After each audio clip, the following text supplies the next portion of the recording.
Devaya. Om Namo Bhagavate Vasudevaya. So, Hare Krishna, dear devotees, we are going on reading Shrimad Bhagavatam 1.6.14. Харе Кришна, дорогие преданные! Сегодня мы с вами продолжаем читать Шримад Бхагаватам 1.6.14. And I'll read a few verses. И я прочитаю несколько стихов. And some purports also, let's see.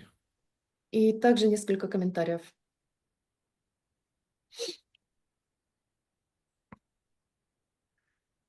Parishrantendriyatmanam triparito bapukshitaha snatva pitva hradena upasprishto gatashramaha.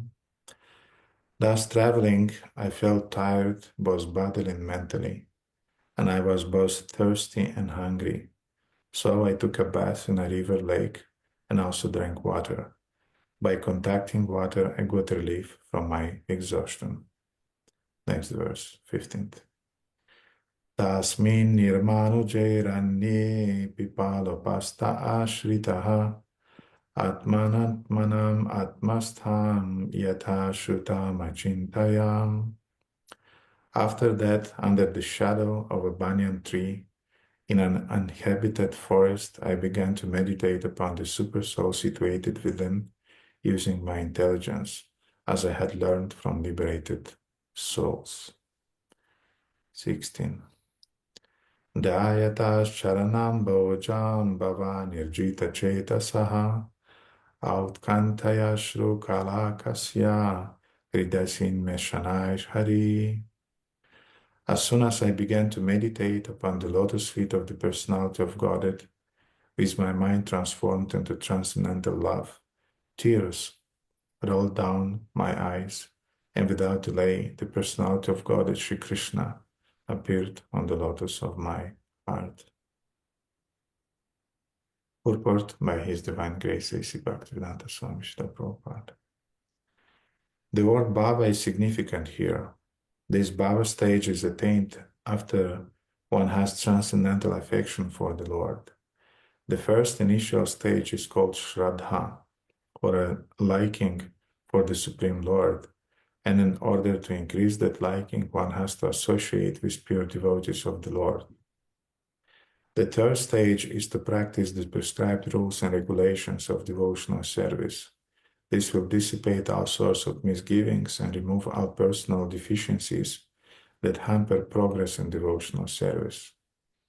When all misgivings and personal deficiencies are removed, there is a standard phase in transcendental matter, and the taste for it increases in greater proportion. This stage leads to attraction, and after this, there is bhava, or the prior stage of unalloyed love for God. All the above different stages are but different stages of development of transcendental love. Being so surcharged with transcendental love, there comes a strong feeling of separation which leads to 8 different kinds of ecstasies.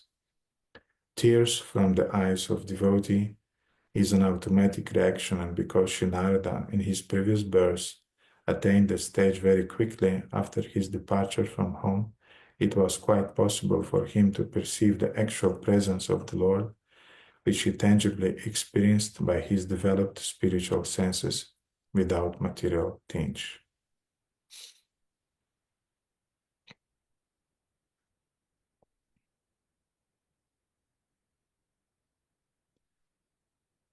Om Agyanatimirandasya Gyananjana Shalakaya Chakshurunmiritamina Tasmai Shri Gurave Namaha. Shri Chaitanya Manodishtam Stapitam Yena Putale Swairupakadamayam Dadachi Swapadantikam Vanchakalpatarubhishcha Kripa Sindhubhaivacha Patitanam Pavanibha Vaishnavibha Namo Namaha. Jai Shri Krishna Chaitanya Prabhu Nityananda Shri Advaita Gadadhara Shivasadi Gaura Bhakta Vrinda. Hare Krishna Krishna Krishna Hare Hare, Hare Ram Rama Hare Hare. Gurave Gaurachandraya Radhikaya Tadalaya Krishnaya Krishna Bhaktaya Tad Bhaktaya Namo.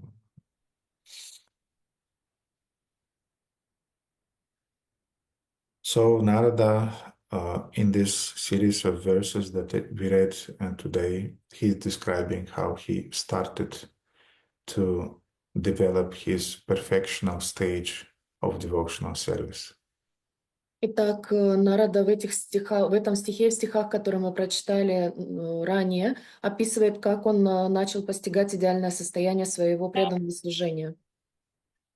And Narada attained, as it is described in the 17th verse, that he attained prema timbara, which means excessive prema. И как описано в 17 стихе, он достиг высшей премы. And also he attained some feelings of happiness, inside happiness. Также он достиг состояния счастья, внутри счастья. Ananda, which means ecstasy. Ананда, что означает экстаз. And it was not just a glimpse of ecstasy, but it was an ocean of ecstasy, as it is described here. И как здесь было описано, это не просто было искрой экстаза, это было океаном экстаза. And as a result, Narada could see himself and he could see also the Supreme Lord. И поэтому Нарада мог видеть не только себя, но и Верховного Господа. Narada is describing the first steps of perfection in sadhana. Нарада описывает первые шаги идеальности в садане, в садане. Совершенство. Совершенство. Mhm. And as Srila Prabhupada described in his purport that we read, that this perfection started by the first stage, which he called liking of devotional service or shraddha. И Шрила Прабхупада описывает в своем комментарии, что означает такого рода совершенство. Оно означает, что тебе нравится преданное служение или шрада. And Prabhupada is writing that the first initial stage is called shraddha, or a liking for the Supreme Lord. Шрила Прабхупада описывает, что первая степень такого совершенства является шрадой или стадия чистой любви к Богу. Мгм. Нет, это не стадия чистой любви к Богу. Влечение. Это влечение к Верховному Господу, да. And this liking also sometimes is described in the terms of preliminary phase in the process of devotional service. И также это описано как предварительная стадия перед чистым служением Верховному Господу. And then this preliminary phase in the idea itself of devotional service leads us to the association with other devotees who are aspiring for the same ideals and goals in their lives. И потом эта предварительная стадия влечения к Богу ведет нас к личностному общению с другими преданными, чье стремление также является высшая цель достижения Верховного Господа. And although in our spiritual advancement we are following next steps, which consist of devotional service, then purification. И несмотря на то, что мы следуем в нашем преданном служении определенным шагам, как чистое преданное служение, очищение, Still, sadhu sangha will remain the janma mula, which means will remain the root cause of our further spiritual advancement. но тем не менее садхусанга будет всегда являться корнем или основой для всех наших последующих шагов. Because on each stage of our spiritual advancement, we will need a corresponding sadhu sangha. Потому что на каждом шаге нашего духовного развития мы будем встречать соответствующее проявление садхусанги. We will need sadhu sangha on the stage of anartha nivriti, and it will be a specific sadhu sangha which will help us overcome anarthas or impurities. Мы встретим садхусангу определенного рода на уровне анартха ниврити, которая поможет нам преодолеть анартхи. We will need a corresponding association with devotees on the level of bhajana kriya. Devotees will help us perfection our bhajana. Мы также встретим определенную садхусангу на нашем пути во время баджана крии, и это поможет нам усилить нашу баджана.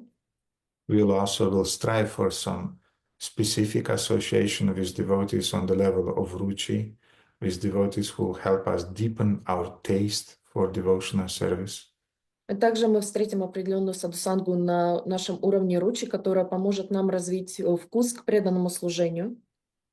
And so on and so on. И так далее и тому подобное. So sadhu sangha is remaining the root cause of our spiritual advancement. Итак, садхусанга является основой для нашего продвижения в преданном служении. And then finally, a devotee sadhaka, he attains the perfection of his sadhana. И потом, в конце садака, он достигает духовного совершенства в своей садхане. Riti sadhya bhavet sadhya bhavasa sadhana vida. The goal of our sadhana is attaining bhava bhakti, which means ecstatic devotional feelings for the Lord. Что означает достижение бхава-бхакта? Это означает чистую любовь к Верховному Господу. Mm-hmm.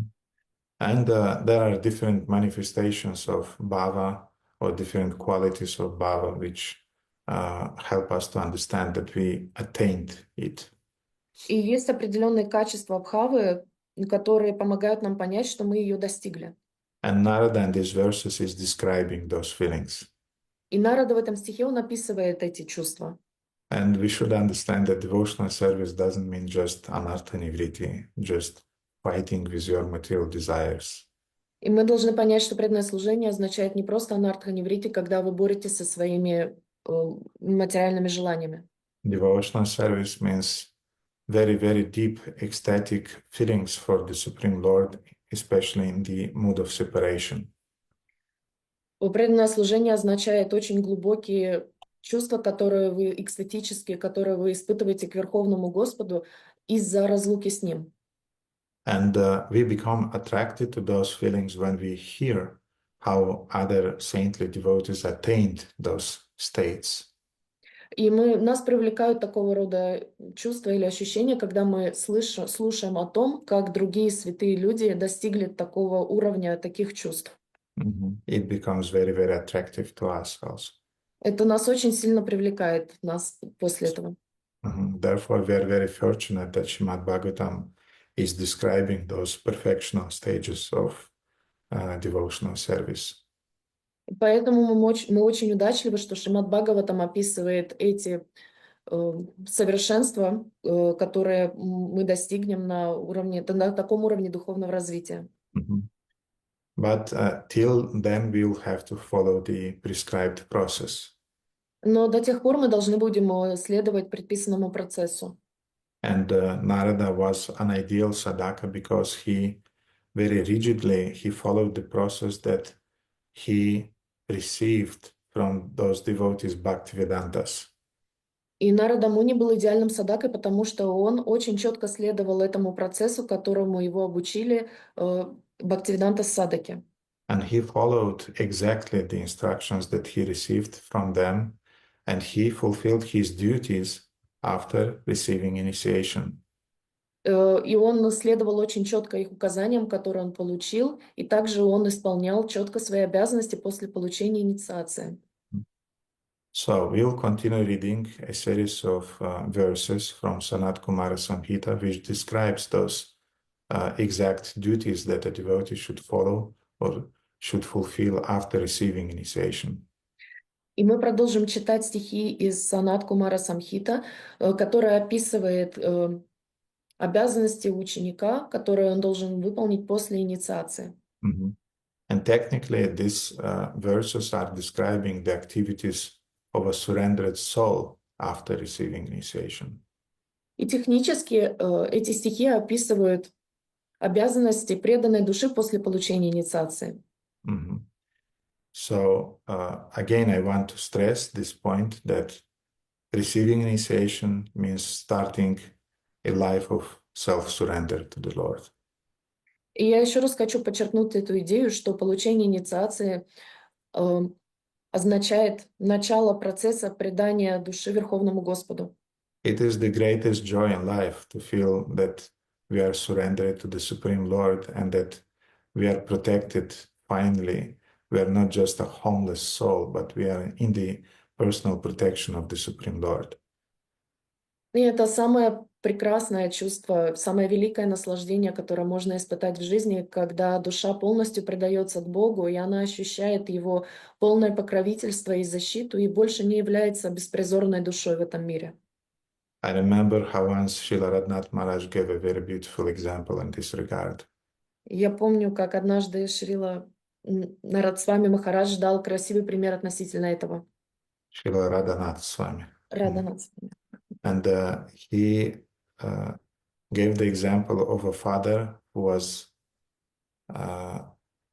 throwing his son in the temple during a kirtan. He was throwing him up. Это сравнение было с отцом, когда отец подбрасывал во время киртана в храме ребенка вверх. Mhm. Only fathers do things like that. Только отцы такими вещами занимаются. Mothers don't dare to do things like that. Матери, они не рискнут такое делать.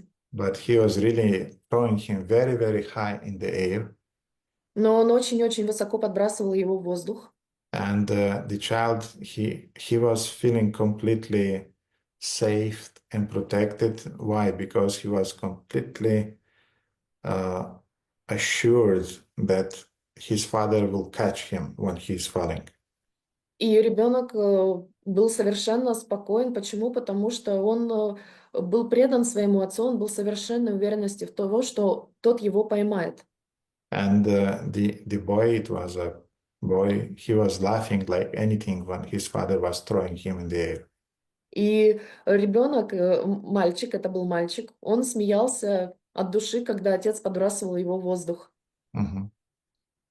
So this rasa of surrendering to the Supreme Lord is very joyful. Итак, эта раса предания Богу, она очень счастливая, радостная. It has some how to say, it has some risks, it has some anxieties, some fears, but finally in the end, this feeling that you are protected by the Supreme Lord is giving you a very deep internal peace.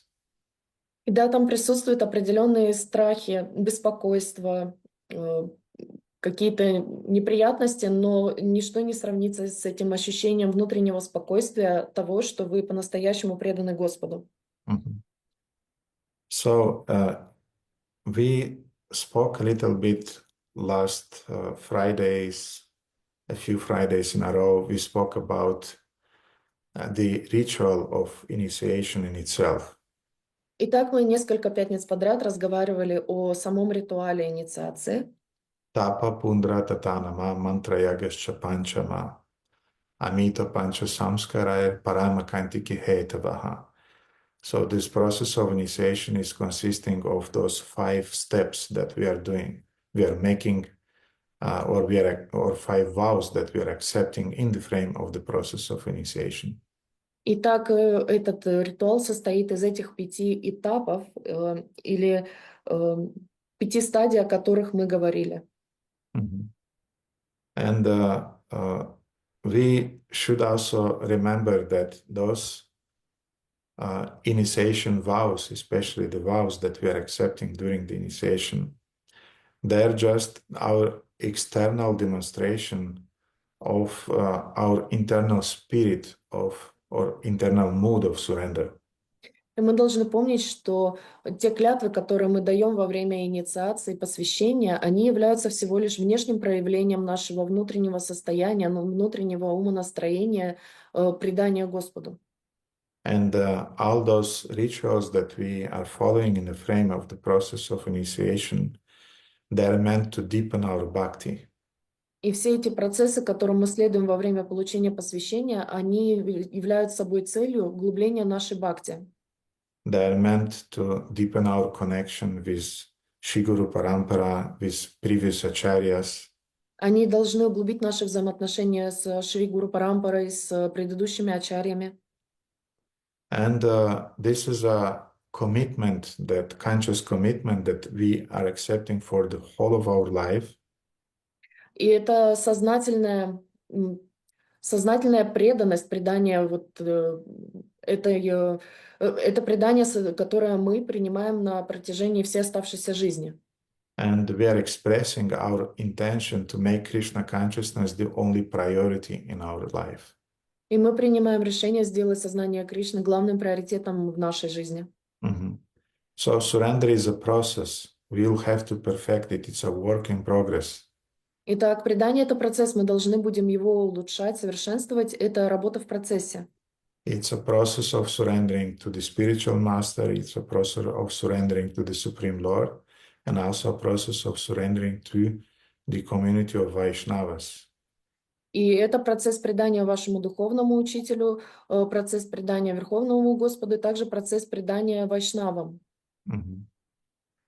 And one thing that I would like to mention is that, of course, there is a point in time when we decided that we are surrendering now. И что я хочу еще раз подчеркнуть, да, и существует определенная точка во времени, в которой мы решили, что да, мы предаемся. And I think that every devotee remember this turning point in their life when he or she decided that from now on I really surrender. И я думаю, что все преданные знают, мужчины и женщины, когда был этот поворотный момент в их судьбе, когда они решили, все, я буду предан. But we should also understand that we have to reconfirm our decision that we took once of surrendering towards the Lord, the Guru, and the Vaishnavas. Но мы должны помнить о том, что мы должны заново подтверждать наше решение предания Господу, Гуру и Вайшнавам. And this process of reconfirming is actually it manifests in our daily sadhana. И этот процесс подтверждения он происходит через нашу ежедневную садхану. So by following our sadhana, our vows, and also our daily sadhana, we are reconfirming to the Lord that yes, I follow my decision of being surrendered to you, and I want to deepen it. Итак, выполняя нашу ежедневную садхану и соблюдая клятвы, которые мы дали каждый день, мы подтверждаем Господу ежедневно, что да, я выполняю все, что я сказал, я по-прежнему тебе предан. Mhm. And this reconfirming includes in self different mindsets that we have to develop. И это подтверждение, которое мы будем выполнять каждодневно, оно включает в себя определенное умонастроение, которое мы должны иметь. And by the mercy of the spiritual master and also by the mercy of the Vaishnavas that we are associating with, we will discover more and more aspects of surrender that we have to include and include into our original statement and desire to surrender.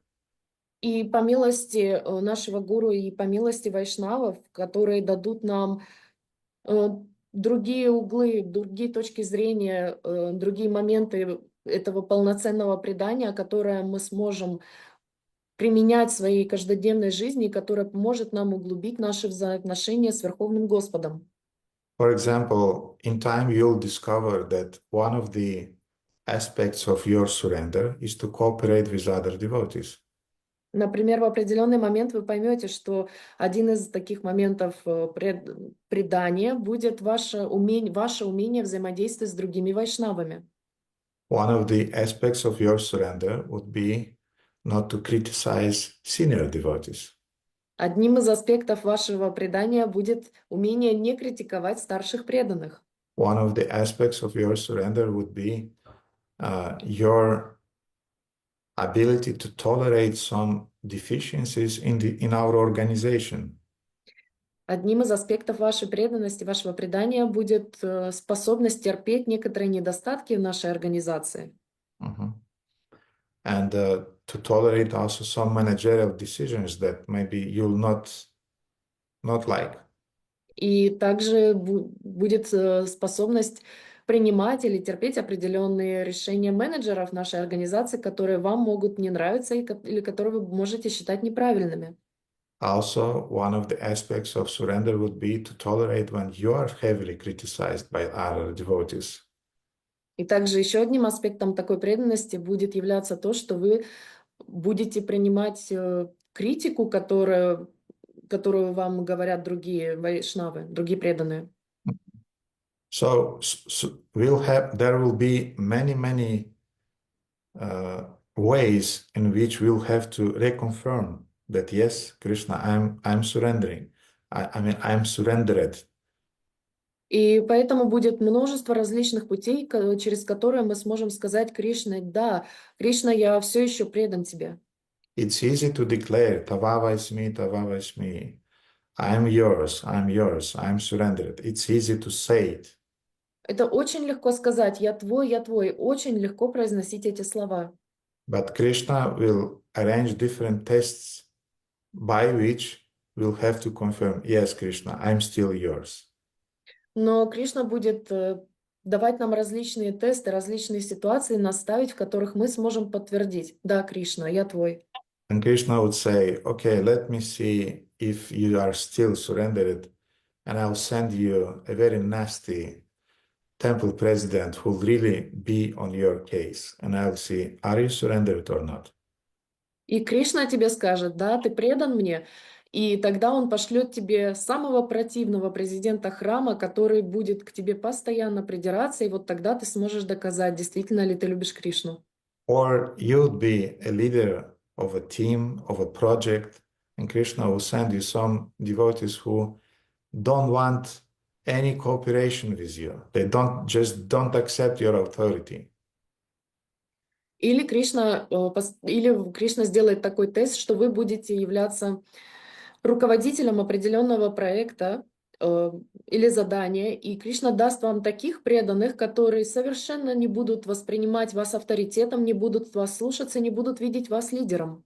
Or Krishna will send you a wife who is completely unsubmissive, independent minded, and she is doing whatever she wants. Are you still surrendered? Или Кришна пошлет вам жену, которая будет совершенно невыносимо уперта и не будет не воспринимать никаких авторитетов. И вот тогда Кришна спросит: ты все еще мой? Or a husband who is just playing computer games from morning till evening? Are you still surrendered? Или мужа, который каждый день с утра до ночи играет в компьютерные игры? Ты все еще предан мне? Or a body who is sick and you cannot do anything about that? Или тело, которое болеет, но больное, и вы не можете ничего с этим сделать? Mhm. Or a mind who is very disturbed and is suffering because of different traumas that he received in his past and childhood especially. Или ум, который постоянно чем-то обеспокоен и травматизирован определенными вещами из прошлого или даже с детства? Mhm. So let us see what uh, Sanat Kumara Samhita describes further as different aspects of surrender that we'll have to learn in our process of Krishna consciousness, and different aspects that are reconfirming our initial decision that we took some years back when we said that Krishna, I'm really surrendering now. Итак, давайте посмотрим, как в Санат Кумара Самхите описаны определенные этапы нашего предания и определенные аспекты нашего предания, а также те аспекты, которые мы должны будем выполнять, что для того, чтобы подтвердить свою преданность, подтвердить свои клятвы, которые мы произнесли какое-то время назад во время инициации. So in verse 109, Итак, в стихе 109. Sanakumara Samhita is saying, O Narada, now I'll describe to you a surrendered soul, the spiritual activities people in Kali Yuga may follow to attain the abode of Lord Hari. Так, в Санат Кумара Самхита 109 стих описывается: «О Нарада, теперь я опишу тебе, предавшейся душе, духовную деятельность, которой люди в Кали-югу могут следовать, чтобы достичь обитель Господа Хари. After receiving the mantras at the time of initiation, the wise disciple should always devotedly serve his spiritual master. Получив мантры во время посвящения, мудрый ученик должен всегда преданно служить своему духовному учителю. He'll have to serve him when the spiritual master would be pleased. Он должен служить ему, чтобы духовный учитель был удовлетворен. Нет, он должен будет служить ему тогда, когда духовный учитель удовлетворен. And the disciple will have to serve and to continue to serve his spiritual master when the spiritual master sometimes is showing, at least externally, that he's not satisfied. И также ученик должен будет служить своему духовному учителю, когда он не удовлетворен, или, по крайней мере, он показывает внешне, что он не удовлетворен. Gurudev, you are my life and soul. Гурудев, вы моя жизнь и душа. Are you sure? Ты уверен? Let me see when I'll chastise you. What will you say at that time? Давай посмотрим, что ты скажешь тогда, когда я буду тебя ругать. You'll try to give some justifications for why you took a stupid decision. Ты будешь пытаться искать какие-то оправдания по поводу того, почему ты принял это дурацкое решение, Or why you didn't take any responsible decision. или почему ты не принял какое-то ответственное решение. Would you give your spiritual master justifications, or you'll just say, yes, Gurudev, I made a mistake, I'm sorry, I'm correcting it. Вы будете искать оправдания, или вы просто скажете своему Гурудеву: да, я совершил ошибку, я ее исправлю, я буду выполнять дальше другую работу. So Krishna would test you not only through your wife and through other devotees, but also through your spiritual master. Итак, Кришна будет тебя тестировать не только через твою жену или мужа, но также через своего духовного учителя. And sometimes the spiritual master will, how to say, he will praise you, sometimes he will chastise you. И иногда духовный учитель будет вас хвалить, иногда он будет вас ругать. This is the process of education. He has to show you the mistakes you are doing, and he has to encourage you when you are doing the right things. Такова роль духовного учителя. Он должен указывать вам на ваши ошибки, но он должен вас хвалить, когда у вас что-то получается. Mm-hmm. And if you are surrendered, you're like that child who is in father's hands. I mean, do whatever you want with me. You can throw me as high as you want. I'm yours. И когда вы по-настоящему преданы, вы как тот ребенок, которого подбрасывает в воздух. Вы радуетесь и вы думаете, подбрасывай меня настолько высоко, насколько ты хочешь. Я полностью предан тебе. Srila Prabhupada sometimes was very, very quiet. Шрила Прабхупада иногда был очень и очень тих. Sometimes Srila Prabhupada was very talkative. Иногда он был очень разговорчив. Sometimes Srila Prabhupada was very stern. Иногда Шрила Прабхупада был очень прямолинеен. Sometimes Prabhupada was very kind of like satisfied and peaceful. И иногда он был очень удовлетворен и умиротворен. But devotees, they continued serving Srila Prabhupada in spite of different moods that he manifested. Но ученики продолжали служить Шриле Прабхупаде, несмотря на различные состояния, настроения, которые он проявлял. Why? Because this is the duty of a disciple, to serve his spiritual master, never mind his external manifestations of his moods and states. Почему? Потому что такова роль ученика. Он должен служить своему духовному учителю, несмотря на те внешние проявления настроения, которые показывает духовный учитель. So, Idham Guru Labdha Mantra Guru Bhakti Parayanaha Seva Mano Gurum Nityam Tat Kripam Bhave Sudhi. The wise disciple should always devotedly serve his spiritual master. Always means sometimes he'll chastise you, sometimes he'll praise you, sometimes he'll be satisfied, sometimes not. You go on serving. This is your duty. Во время посвящения мудрый ученик должен всегда преданно служить своему духовному учителю. Всегда, всегда означает, что неважно, в каком он настроении, в плохом или хорошем, удовлетворен он или не удовлетворен, ругает ли он вас или хвалит, вы всегда должны продолжать служить своему духовному учителю.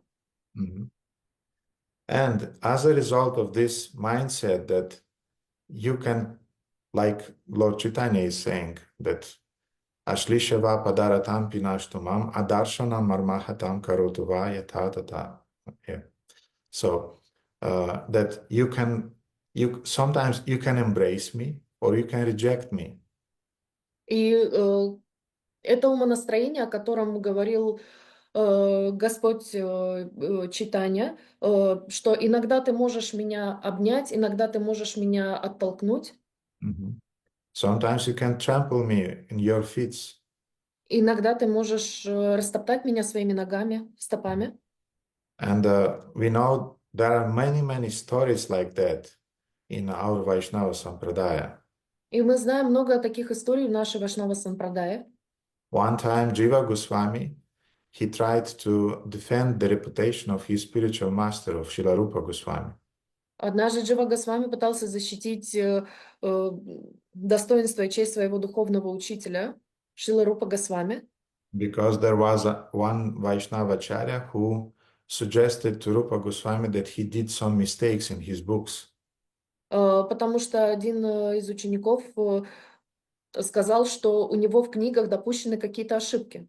Потому что один из вайшнавских ачарьев, который пришел к Рупе Госвами, он сказал ему, что Рупа Госвами допустил определенные ошибки в своих книгах.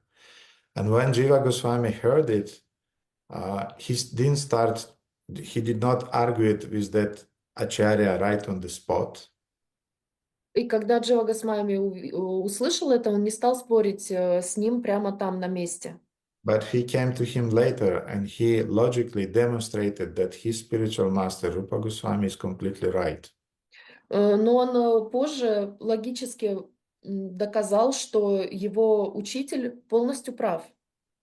So when this Vaishnavacharya came to Rupa Goswami next time, he begged excuses from Rupa Goswami. И когда тот Вайшнава-ачарья потом пришел к Рупа Госвами, он извинился перед ним. Mhm. And Rupa Goswami was quite surprised because originally he accepted. He said, yes, you are right, and I'll correct those mistakes. Потому что Рупа Госвами был очень удивлен, потому что изначально он сказал, да, я совершил здесь определенные ошибки, я их исправлю. And this Vaishnava Acharya, he said that Jiva Goswami helped me to understand that I was wrong. И этот Вайшнава-ачарья сказал ему, что Джива Госвами помог мне, и он указал мне на то, что я не прав. So when that Vaishnava Acharya left, Rupa Goswami started to chastise Jiva Goswami. И когда тот Вайшнава-ачарья ушел, Рупа Госвами стал ругать Дживу Госвами. And he said that you don't have a right to correct a senior Vaishnava. И он сказал ему, что у тебя нет права поправлять старшего Вайшнава.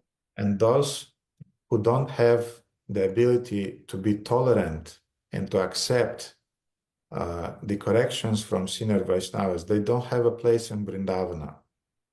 И те, у кого нет способности, нет терпимости, терпеливости к тому, что тебя будет поправлять старший Вайшнав, для таких людей не существует места во Вриндаване.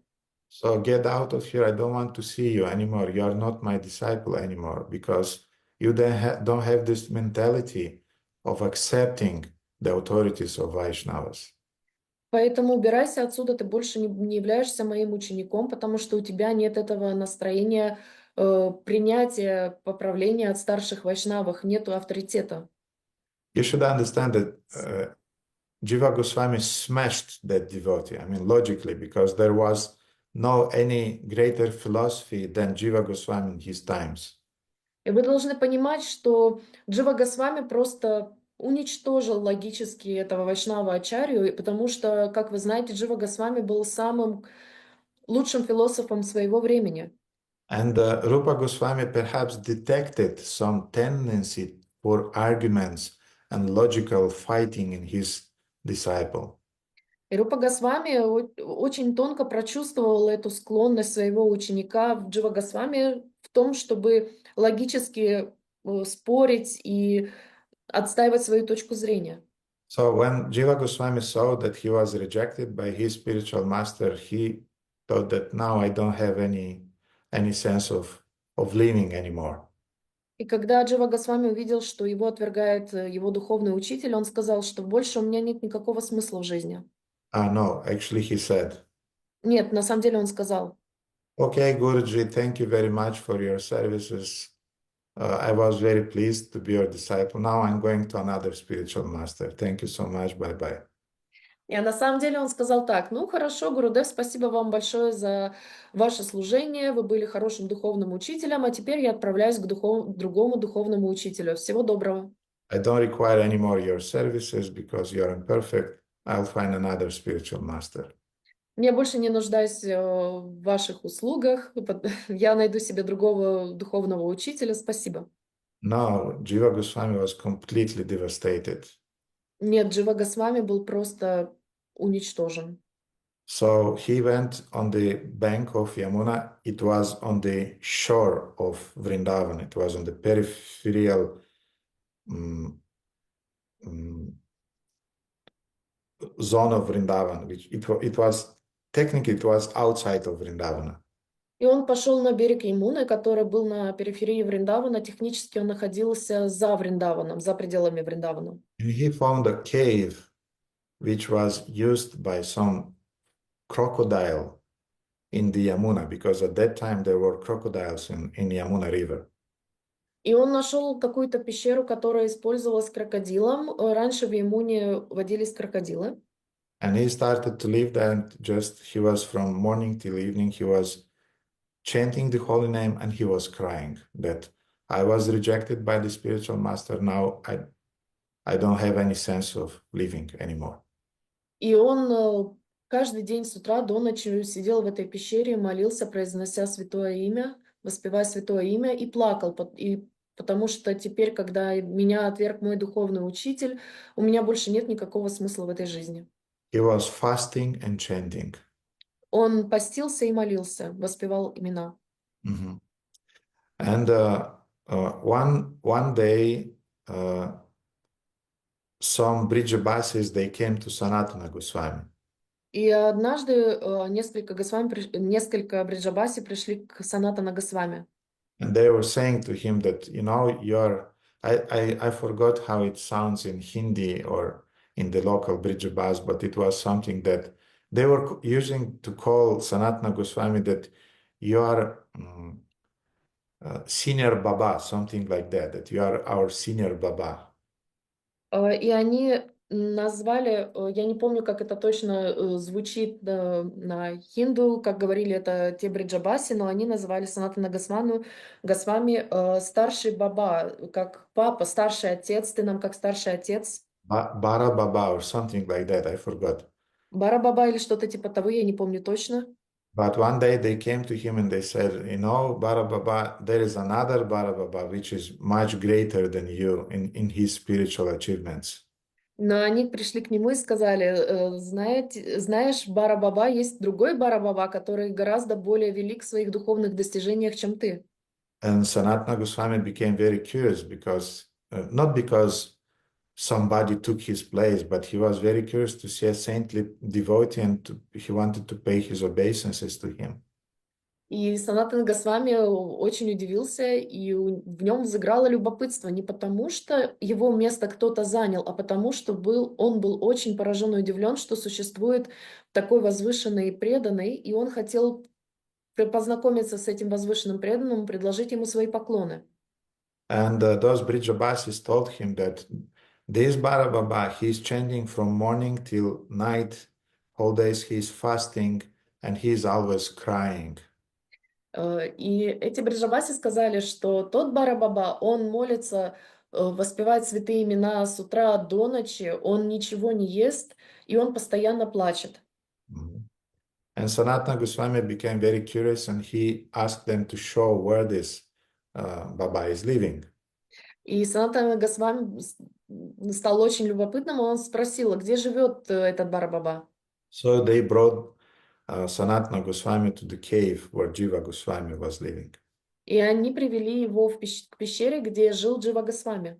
And when Sanatana saw Jiva Goswami in the cave, he was very surprised and said, Jiva, what are you doing here? You should be with Rupa Goswami at the Radha Damodar Mandir. И когда Санатана Госвами увидел, он сказал: «Джива Госвами, что ты здесь делаешь? Ты должен быть рядом с Рупа Госвами в Рада Махан Мандир». Mhm. And Jiva Goswami told him that my Guru Maharaj rejected me. И Джива Госвами сказал ему: «Мой Гуру Махарадж отверг меня». So Sanatana Goswami came to Rupa Goswami. Итак, Санатана Госвами пришел к Рупа Госвами. Sanatana Goswami was the most senior Vaishnavas in the whole Vrajamandala at that time. И Санатана Госвами был самым старшим преданным в той местности, в And те Rupa, времена.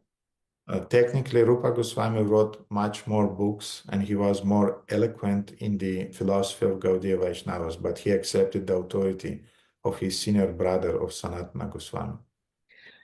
И Рупа Госвами, несмотря на то, что он написал очень много книг, и он был очень интеллектуально подкован, тем не менее, он принял авторитет своего старшего духовного брата Санатана Госвами. And during their talks, Sanatana Goswami at one point asked Rupa Goswami, he said, "Do you remember the precepts of Mahaprabhu and why don't you follow them?" И во время разговора Санатана Госвами спросил: «Помнишь ли ты принципы Махапрабху и почему ты им не следуешь? Uh, do you remember the teachings of Mahaprabhu? Why don't you follow them? Mhm. Помнишь ли ты учения Махапрабху и почему ты им не следуешь?» And Rupa Goswami was very surprised. И Рупа Госвами был очень удивлен. Which aspects of Mahaprabhu's teachings I'm not following? Каким учением, которое передал нам Махапрабху, я не следую? Jive doya namaruchi Vaishnava sevana ihachara dharmanahi shune sanatana. This is actually a verse that Mahaprabhu told to Sanatana Goswami sometimes back. Это стих, который сказал Махапрабху Санатана Госвами какое-то время назад.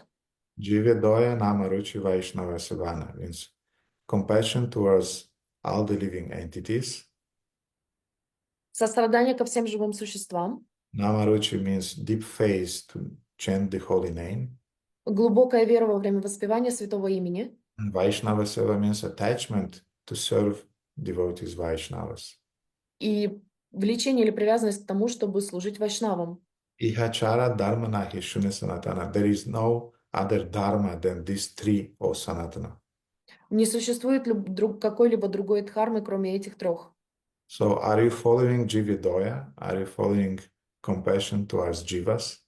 Итак, следуешь ли ты дживадоя, сострадание к дживам? And Rupa Goswami immediately clicked. He understood the hint that Sanatana Goswami gave. И Рупа Госвами немедленно понял намек, который ему пытался сказать Санатана Госвами. And Sanatana Goswami then said that he's fasting. And Jiva Goswami became very thin and very sickly because of many, many weeks or months of fasting and living very austerely. И Санатана Джива Госвами, он очень похудел, он потерял свою витальность из-за того, что он не ел многие недели и месяцы, из-за того, что он был в очень аскетичном положении. And Sanatana Goswami told him, you cannot do it with Jiva, with your disciple. И Санатана Госвами сказал: «Ты не можешь так поступать с Дживой, который является твоим учеником». So Rupa Goswami brought back Jiva Goswami. He embraced him and he went on educating Jiva Goswami.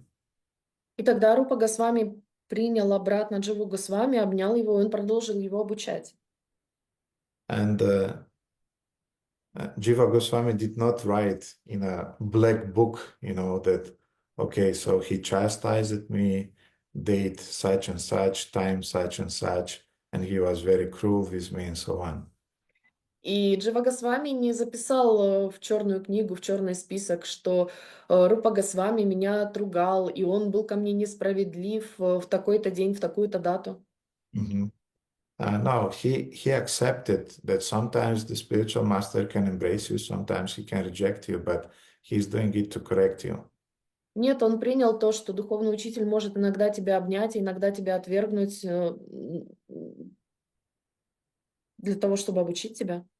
But a wise disciple, he should always devotedly serve his spiritual master. Но мудрый ученик всегда должен преданно служить своему духовному учителю. This is the first duty of a disciple after initiation. Это самая первая обязанность ученика после получения инициации. And then, as the verse saying, Sevamano Gurum Nityam Tat Kripam Bhavayet Sudhi.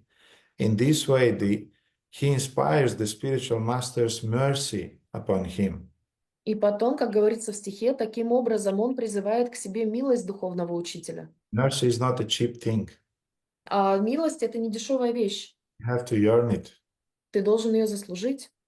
How? By showing that you are a disciple and you are ready to serve.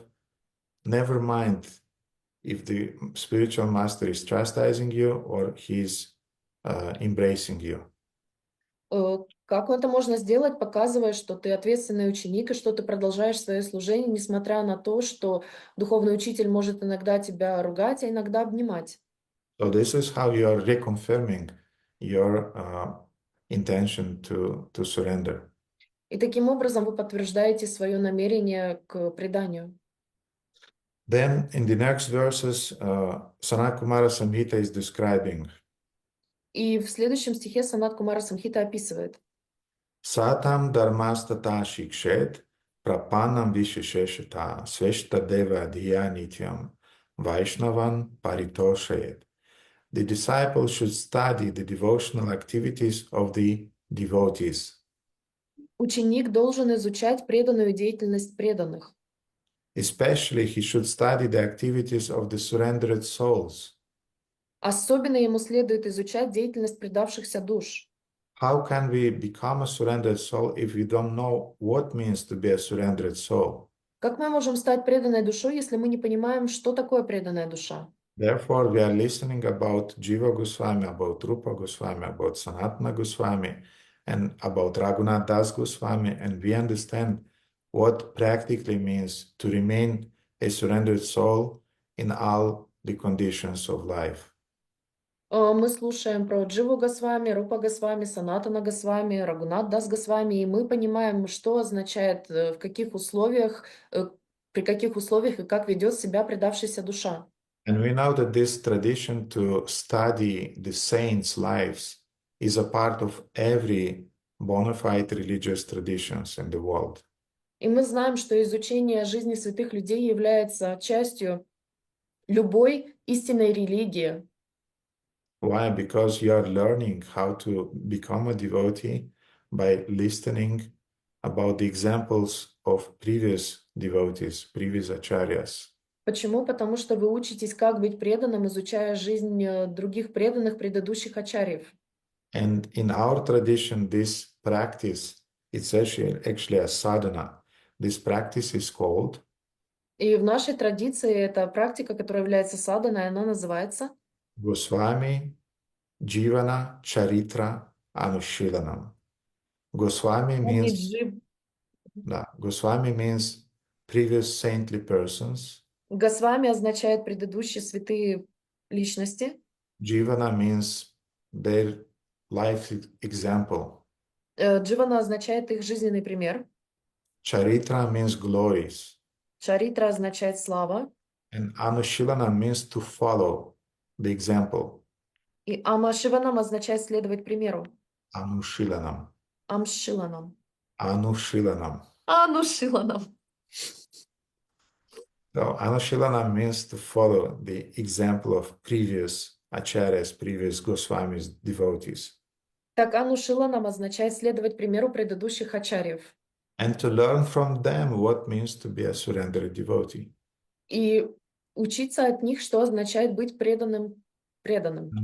Yes, and in your library at home, И в вашей библиотеке домашней you should have not only cooking books, у вас должны быть не только кулинарные книги, but you have to have the books about the life of Srila Haridas Thakur, about the life of Bhaktisiddhanta Saraswati, of Narottam Das Thakur, Bhaktivinoda Thakur, Gaurkishore Das Babaji, six Goswamis, Alvaras, Ramanujacharya Acharya, Madhavacharya, and so on. Помимо этого, у вас должны быть книги всех этих, об описании жизни всех этих святых людей. Не буду пытаться. And especially we have to have those books of Srila Prabhupada's disciples in which they are describing their own remembrance about their interaction with Srila Prabhupada. И также у нас должны быть книги о воспоминаниях учеников о Шрила Прабхупаде. Mhm. Especially everybody of us, we should read on and on. We should read from Prabhupada Lilamrita, written by Srila Satsvarupa Das Goswami Maharaj. Особенно каждый из нас должен обязательно прочитать Лилу Prabhupada Lilamrita. By the way, dear devotees, who amongst you read Prabhupada Lilamrita at least once? И, кстати, дорогие преданные, кто из вас прочитал Прабхупада Лила Амрита хотя бы один раз? Mhm. Shamapada, Premalata, Sergey, Ivan, I can see. Yeah, it's very good. Pavel, Valentina, very nice. Not everybody, Хорошо, не все. but at least I thought it will be much lesser, but I'm happy that devotees are, yes, Dayananda also read, very good. Да, я думал, что у вас будет гораздо меньше, но я очень рад видеть, что вас достаточно. It's a very, very important book. Это очень-очень важная книга. And when you'll read it, you can read other biographies of Srila Prabhupada written by other of his disciples. И после того, как вы прочитаете эту книгу, вы можете прочитать другие биографии, написанные о Прабхупаде и его учениками. Because in that way you'll understand what practically means Krishna consciousness in a daily life of a devotee. Потому что после этого вы поймете, что означает жизнь преданного ученика в обычной повседневной жизни. So, Satam Dharmam, you should study the dharmas of Satam, of devotees. You should study their lives. Вы должны изучать садам, жизнь преданных каждодневную. Prapanam Visheshata, you should study the lives of surrendered souls. Вы должны изучать жизнь предавшихся душ. Then, Sveshta Deva Diya Nityam. A disciple should always meditate on his chosen deity. Ученику всегда следует медитировать на изображение или божество. На выбранное им изображение, выбранное им божество. Да, на избранное им божество. Избранное им божество, да. So,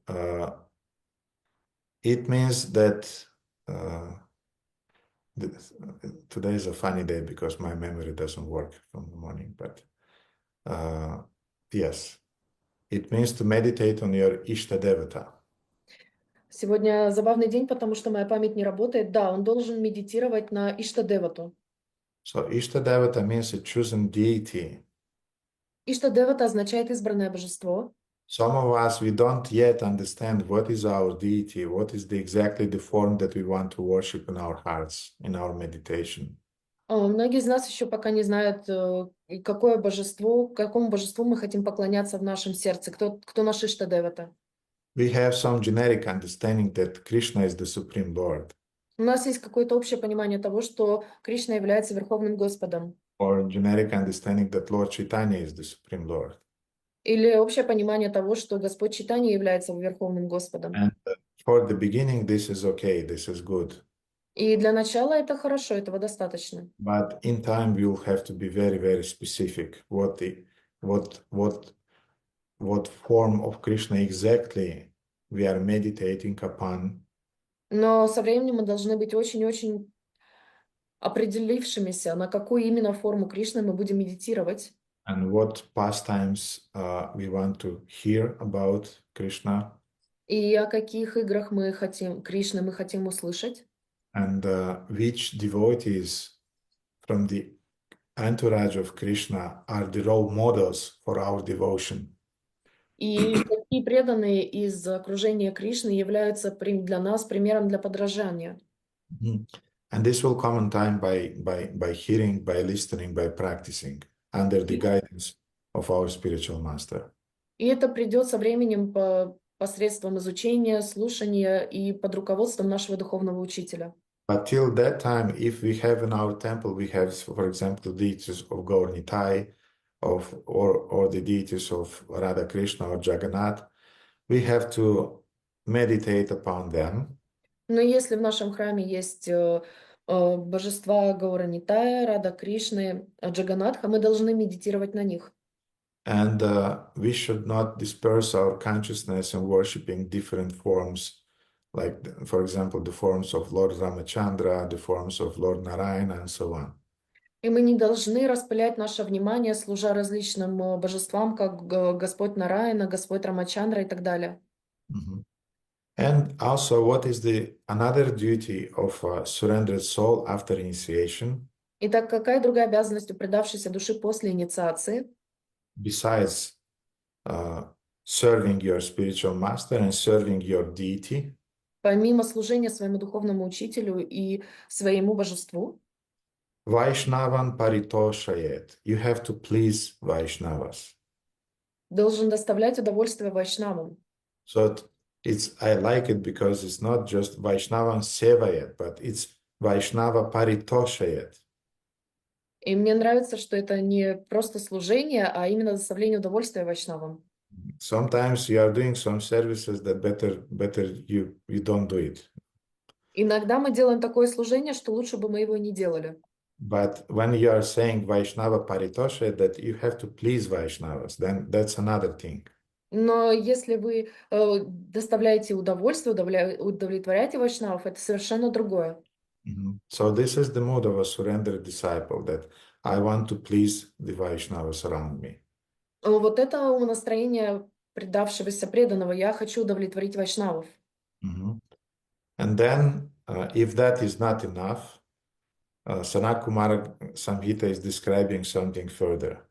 И если этого недостаточно, Санат Кумара Самхита описывает дальше. And this is a heavy one now. Это очень тяжело для восприятия будет. As a rake, promiscuous man enjoys when his mistress rebukes and hits him, so a surrendered soul is happy when the Vaishnavas punish him. Wow. Как повеса, распутник наслаждается, когда его любовница упрекает и бьет его, так и предавшаяся душа счастлива, когда вайшнавы наказывают ее. Вау!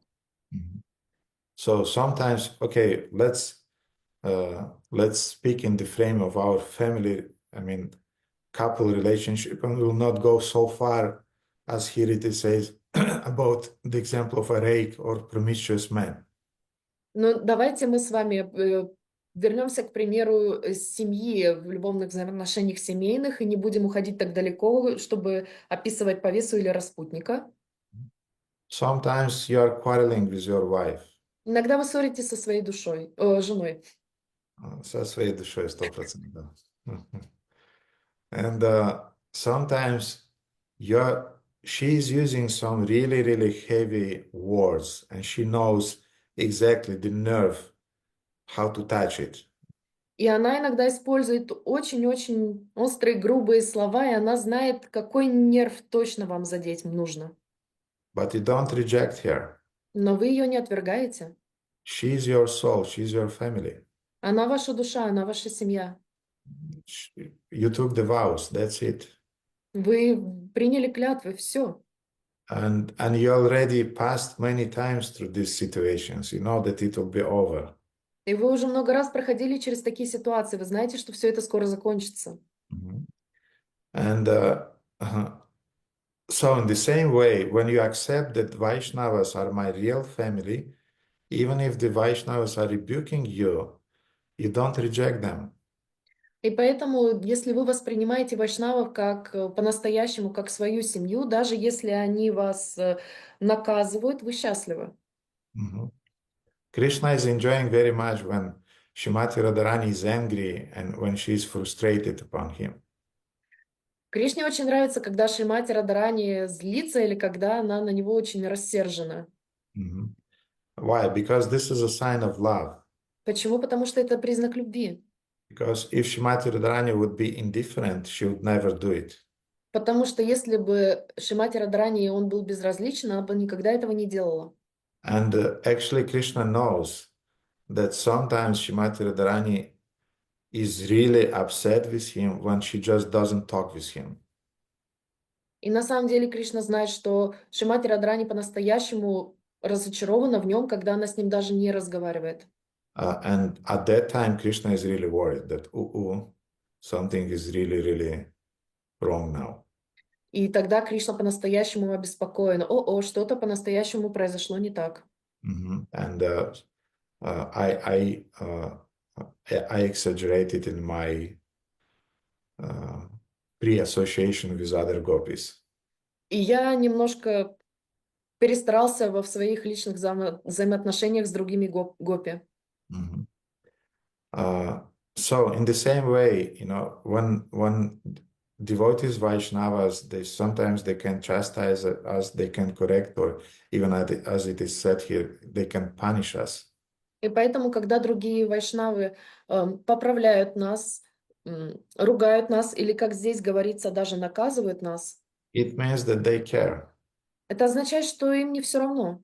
Because if they would not care about you, they would not say anything. Потому что если бы им было плевать на вас, было бы все равно, они бы ничего этого не делали.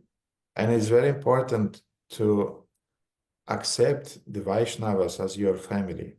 И очень важно принять вайшнавов как свою семью. Because if you don't accept them as your family, any chastisement from their part will be perceived by you as an attack to your personality. Потому что если вы не воспринимаете как свою семью, то любая критика, любая нападка, любое поправление будет восприниматься лично. Mhm. So the verse is saying here that you have to be happy when Vaishnavas are punishing you. И здесь в стихе говорится, что вы должны быть счастливы, когда вайшнав наказывает вас. Why? Because he's teaching you. Почему? Потому что он вас учит. He's perfecting you. Он совершенствует вас. Mhm. And of course, we are not speaking now about abuses. И, само собой, мы сейчас не говорим об абьюзивных отношениях. We are not speaking about some crazy people who consider that they have the right to punish you just to feel some pleasure, distorted pleasure. И мы не говорим сейчас о сумасшедших личностях, которые наказывают вас лишь для того, чтобы получить какое-то извращенное удовлетворение и удовольствие. You'll have to have an intelligence to understand the motivation of people. Вы должны обладать достаточным интеллектом для того, чтобы распознавать мотивацию, какая мотивация у людей, когда они это делают. But usually, even if sometimes it's not pleasing to us, but we feel the love behind the words and behind the movements of such and such Vaishnava, then we remain peaceful. Но если за такой критикой, руганью, наказыванием мы чувствуем любовь, которую проявляет этот человек, то тогда мы способны принять это в сердце. So I'm sure that you heard this expression that sometimes the heart of a Vaishnava is soft like a flower, Я знаю, что вы слышали это выражение, что иногда сердце вайшнава мягко, как цветок, but sometimes it's hard as a thunderbolt. но иногда сурово, как удар молнии. It's never described that the Vaishnavas will be only like a rose in your life. Нигде не написано, что вайшнав всегда будет как роза, цветочек в твоей жизни. No, no, the Vaishnavas, they have this dual nature. Нет, у вайшнавов двойственная природа. And when we are coming to the society of devotees, sometimes we have this sentimental understanding that now I'm in an ashrama, I'm in a sangha, and everybody will be very, very saintly and very nice with me. И у нас есть это неправильное понимание, что теперь, когда мы находимся в обществе преданных или живем в ашраме, в окружении святых людей, теперь все в окружении меня будут святыми. And all the devotees in our communities, they'll be very, very kind always towards me and very compassionate. Что все преданные в обществе будут по отношению ко мне очень понимающими, любящими, заботливыми. No, the Shastras are telling that sometimes Vaishnavas, they will be soft, sometimes they will be very hard. Нет, в шастрах говорится, что вайшнавы иногда будут очень мягкими, а иногда будут очень суровыми. Mhm.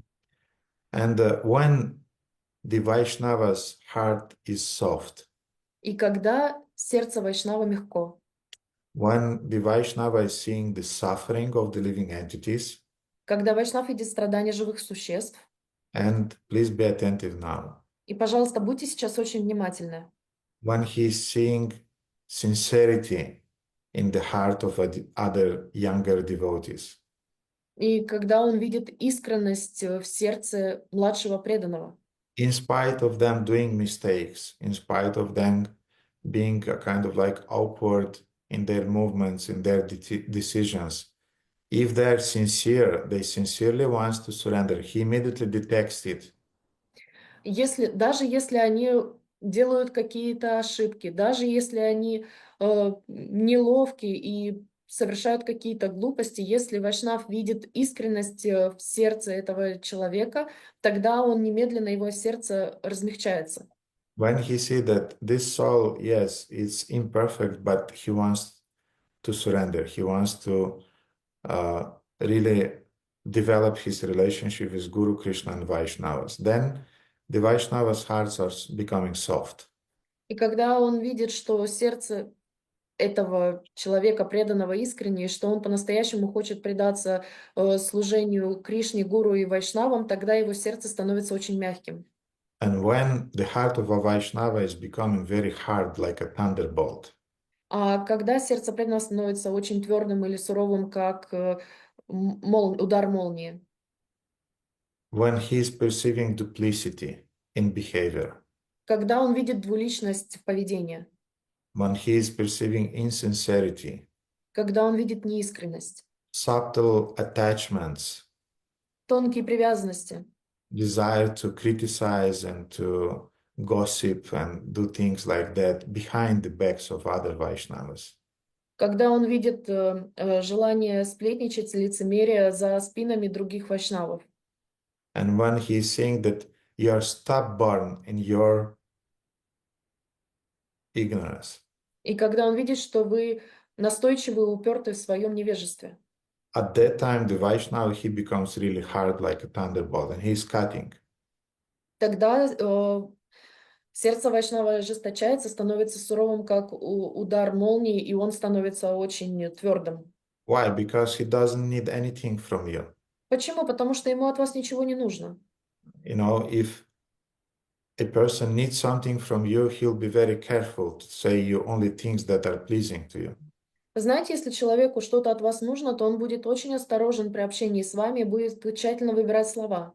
But a spiritual master, a real Vaishnava, he doesn't have any hidden issues. He doesn't require anything from you. Но у вайшнавов и у духовного учителя нету никаких особых нужд по отношению вас. И они ни в чем не нуждаются, и им от вас ничего не нужно. Скрытых каких-то нужд. So in other words, he's not here to exploit you. Другими словами, они здесь не для того, чтобы эксплуатировать вас. And therefore, when he's seeing that this duplicity, he can be very hard because this is the only way to shake you and to awaken you. Поэтому, если он видит такого рода двуличие, он будет с вами очень суров и тверд для того, чтобы встряхнуть вас. Mhm. So, dear devotees, please remember that, like in the same way, like Narada Muni, he was walking through different fields, through different mountains, and he saw different things in the nature. Поэтому, дорогие преданные, пожалуйста, помните, точно так же, как Нарада Муни путешествовал по различным полям, лесам и горам, Mhm. And sometimes he saw some pleasing situations, sometimes some unpleasing situations. He saw everything in his journey. и иногда он видел приятные ситуации, неприятные ситуации, он много чего видел во время своих путешествий. In the same way, in our journey after the initiation, we'll see many things. Точно так же в нашем путешествии после инициации мы увидим различные вещи, много различных вещей. Maybe geographically we'll move in our life. Возможно, в географическом смысле мы будем двигаться в нашей жизни. Maybe we'll move from one community to another community. This Возможно, happens. возможно, мы переберемся, переедем из одной общины в другую. Такое бывает, такое происходит. Some communities are more developed, some communities are more kind of like simple. Некоторые общины более развитые, а некоторые более простые. Some devotees will be more compassionate, some devotees will be more heavy upon you. Некоторые преданные будут к вам более сострадательны, а другие более твердыми. But if you are maintaining this mentality of being a surrendered soul, Но если вы поддерживаете это умонастроение предавшейся души, mhm, and you'll behave like a surrendered soul, и вы будете вести себя как предавшаяся душа, Krishna will take care about everything. Кришна обо всем позаботится. Let him take care about the situations. Позвольте ему заботиться о таких ситуациях. And in my from my little experience, I want to say that I had a temple president which was very nasty. И из своего маленького опыта я вам могу сказать, что у меня был президент храма, который был очень неприятным. Mhm. And I will not tell you things that he did, Я не буду вам говорить вещи, которые он говорил, but I never permitted myself to criticize him. но я никогда не позволял себе его критиковать. I never permitted myself to trample him in my legs, or do some nasty things like that. И не позволял себе топтать его ногами или делать какие-то дурные вещи в отношении него. I'm saying in a metaphorical way, of course. Я метафорически выражаюсь, само собой. I tolerated it, Я это принимал, терпел, and Guru Mata was tolerating it. и Гурумата это терпела. He did many wonderful things also, Он также сделал очень много замечательных вещей. and we tried to concentrate it on those wonderful things. И мы старались сконцентрироваться на тех замечательных вещах, которые он делал. And then when he moved to another community, another temple president came. И когда он уехал в другую общину, другой президент храма пришел. And the second one was even more nastier than the previous one. И последующий был еще более невыносимым, чем предыдущий. But again, I never arranged any revolutions in the community. Но опять же, я никаких революций не воздвиг в общине. I did not sabotage his decisions. Я не саботировал его решения. I was thinking that Krishna would take care about the situation. Я подумал, что Кришна позаботится об этой ситуации. And Krishna took care about the situation. И Кришна позаботился об этой ситуации. Some years passed. Несколько лет прошло. But those years just made me stronger and stronger in my decision to be a surrendered soul and to tolerate. Но эти годы, они просто сделали меня более крепким и более осознанным и в своем решении быть предавшейся душой. So I'm saying these things for you to dissipate your false expectations about what is following after your initiation.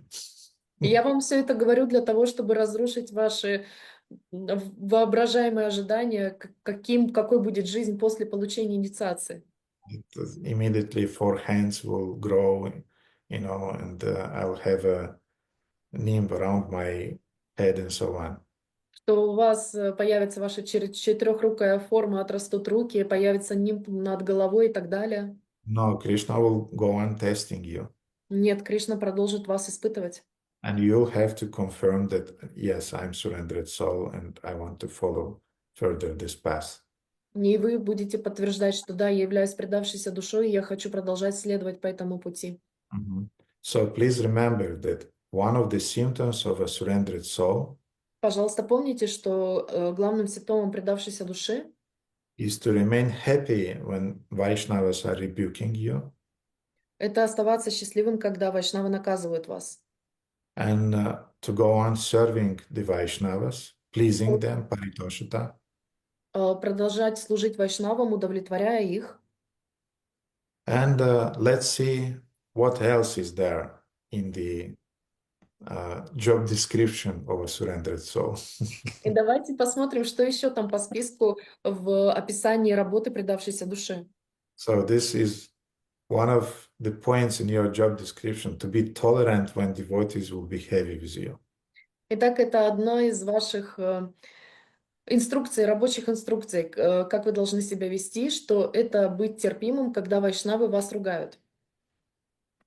Adhikam sukhati chinta nacha karya kadachana. Aikam tu sada bhavyam purva charati karmanam. A surrendered soul never worries what will happen in this life or the next. Предавшаяся душа никогда не беспокоится о том, что произойдет в этой жизни или в следующей. Do you have sometimes thoughts about what would be your next destination and your next birth? Беспокоитесь ли вы когда-нибудь о том, что произойдет в вашей следующей жизни? Uh, are you Legyen be a working? másik kis csokidat, ami maradt? Nem? Van Uh, még ott ez? Rohini, posso oprește, rog, microfonul?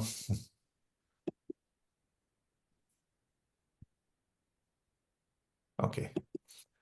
So sometimes we are really worried because we see that I still have many anarthas. I did not achieve Shuddhanama. I am still on the level of Nama Parada. И иногда мы беспокоимся, потому что мы видим, что у нас очень много анартх, и что мы находимся на низком уровне. Что мы еще не достигли уровня Шуданамы, что мы по-прежнему воспеваем на уровне Нама Паради. And we can see some deficiencies in our character and we wonder, how can I go to the spiritual world with such a character? Definitely Krishna would not accept me. И мы видим какие-то недостатки своего характера, и мы думаем, что мы не попадем в духовный мир, потому что Кришна не будет терпеть такой характер с такими недостатками. Mhm. But a mentality of a surrendered soul is to tolerate the manifestations of his karmas. Но признак предавшейся души — это принимать недостатки своей кармы, Терпеть. терпеть. проявление своей кармы. And the verse is saying that he knows that what happens in this life is determined by his past deeds. И также написано в стихе, что эта душа знает, что то, что происходит в этой жизни, определяется ее прошлыми поступками. But regarding what will be in the next life, leave it to Krishna. Ну а что касается последующей жизни, оставьте это Кришне. Na dhanam, na janam, na sundarim, kavitam va jagadisha kame, mama janmani janmanishvare bhavatat bhakti rahaituki. Tvai. I don't want wealth, I don't want followers, I don't want association with the opposite sex. Я не хочу себе богатства, я не хочу себе славы и признания, я не хочу общения с противоположным полом. What do I want? Чего я хочу? Mama janmani janmanishvare bhavatat bhakti rahaituki. Tvai. I want to serve you purely, life after life, Я хочу преданно служить тебе жизнь за жизнью. and you'll decide what would be my next lives. И ты решишь, какой будет моя следующая жизнь. I'll just go on serving. А я буду просто продолжать служить. It happened in my life that we with Guru Mata, we had to change maybe 3 or 4 times. We had to change our geographical location of living and the communities to which we belonged. У нас с Гуруматой была ситуация, что 3 или 4 раза в своей жизни нам нужно было географически переместиться с одного места в другое, и мы меняли, соответственно, общины. And I had to say, this is very stressful to move from one community to another. Is really stressful. И я вам хочу сказать, что это очень стрессовая ситуация, как перемещение из одной общины в другую. And moving from one country to another is very stressful. И переезд из одной страны в другую — это очень большой стресс. You need maybe 3, 4, 5 years to get used to new situation. Вам понадобится где-то 3, 4, 5 лет для того, чтобы привыкнуть к новой ситуации. But I was always meditating. Но я всегда медитировал. Even this morning I was thinking that this altar is with us already for almost 23, 24 years.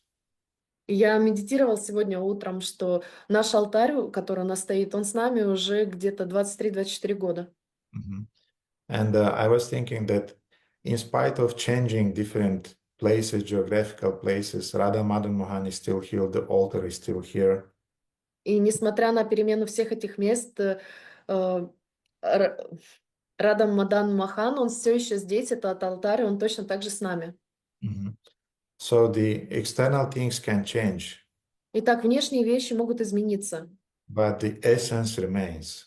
Но суть остается. In the same way, we can change our bodies, we can change our next destination, but the essence, devotion and surrender will remain. И точно так же мы можем изменить свое тело, свою жизнь, но суть внутри нас, она всегда останется той же. Today you are serving in this country, tomorrow you are serving in another country. Сегодня вы служите в этой стране, в следующей жизни в другой стране.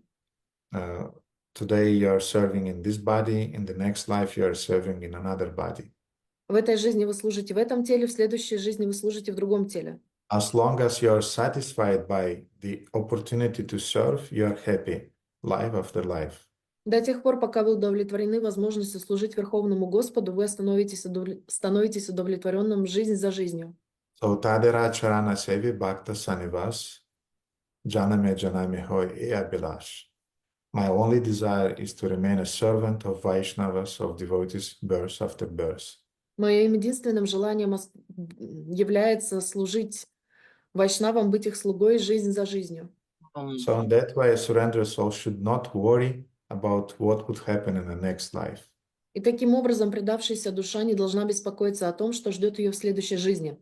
But we should be worried that we will maintain our serving mood mentality. Но мы должны быть обеспокоены тем, чтобы сохранить наше умонастроение преданного служения. And sometimes in this life, we are receiving some karmic reactions. И иногда в этой жизни мы получаем какие-то кармические реакции. And we should not be rebellious towards Krishna for receiving them. И мы не должны быть бунтарями, когда мы получаем такие реакции от Кришны. Tateno kampam sushamiksham ano bunjane vatma kritam vipakam. Hrid vagva purbir vidadan namaste jivete mukti pade sadaya bhak. Anything that is happening with us, good or bad in this life, is just the consequences of our previous karmic activities. Все, что происходит в этой жизни с нами, плохое или хорошее, является всего лишь последствиями наших предыдущих действий в других жизнях. Tatenu kampam sushamiksham ano bunjane vatma kritam vipakam. Hrid vagva purbir. And what a devotee should do, he should continue engaging his mind, his heart, in listening about the activities of the Supreme Lord. И что человек должен делать? Он должен вовлекать свое сердце в слушание о играх Верховного Господа Кришны. We should go on serving, in other words. Другими словами, мы должны продолжать служение. And then mukti pade sadaya bhak. As a result, mukti will just inherit it. It will come automatically. You should not think about liberation. И таким образом мукти придет само по себе. Мы не должны думать об освобождении. And the next verse is exactly explaining this. И следующий стих это подробно объясняет. Amushmikam tata Krishna swayam eva karishyati ato hitat krite tyaja parayantaha sarvatvanarehi. He does not worry what will happen in the next life. Lord Krishna himself will arrange what will happen after this life. И ее, предавшуюся душу, не волнует, что будет в следующей жизни. Господь Кришна сам устроит то, что произойдет после этой жизни. And you remember those 6 aspects of Sharanagati, of self-surrender. И вы помните эти 6 аспектов Шаранагати, самопредания? Doina atmani vedana goptritve varana abhashara shibe Krishna vishwasa palana. Bhakti anukula matra karjara svikara bhakti pratikula bhava bhajanantikala. Who knows this verse, dear devotees? Кто знает этот стих, дорогие преданные? Please raise your hands. Пожалуйста, поднимите руки. Arirada knows. Very good. Let me see. Only Arirada knows. Wow. Только Ария Радха знает. Shyamasundara knows also. Yes. So 2 devotees. Anyway, if you want to be really a surrendered devotee, you should know what means surrender. Если вы хотите быть по-настоящему предавшимся преданным, вы должны знать, что это означает. Surrender means 6 mindsets, 6 practices, 6 sadhanas that you have to accept in your devotional life. Преданность означает 6 качеств, 6 вещей, которым вы должны обладать, которые означают предание. First one is doina, which means humility. Первое додойна, что означает смирение. Atmanivedana means complete surrender of your atma, of your possessions, of your body and your mind. Атманиведана означает полное предание всего, чем вы обладаете, всех своих богатств. Goptritve Varana is the third one, which means to accept the Lord as our guardian. Третье означает принятие Господа в качестве своего защитника. Abhasharak Shribe Krishna Vishwasopalana, being convinced that in every situation of life, Krishna will take care. He will protect you.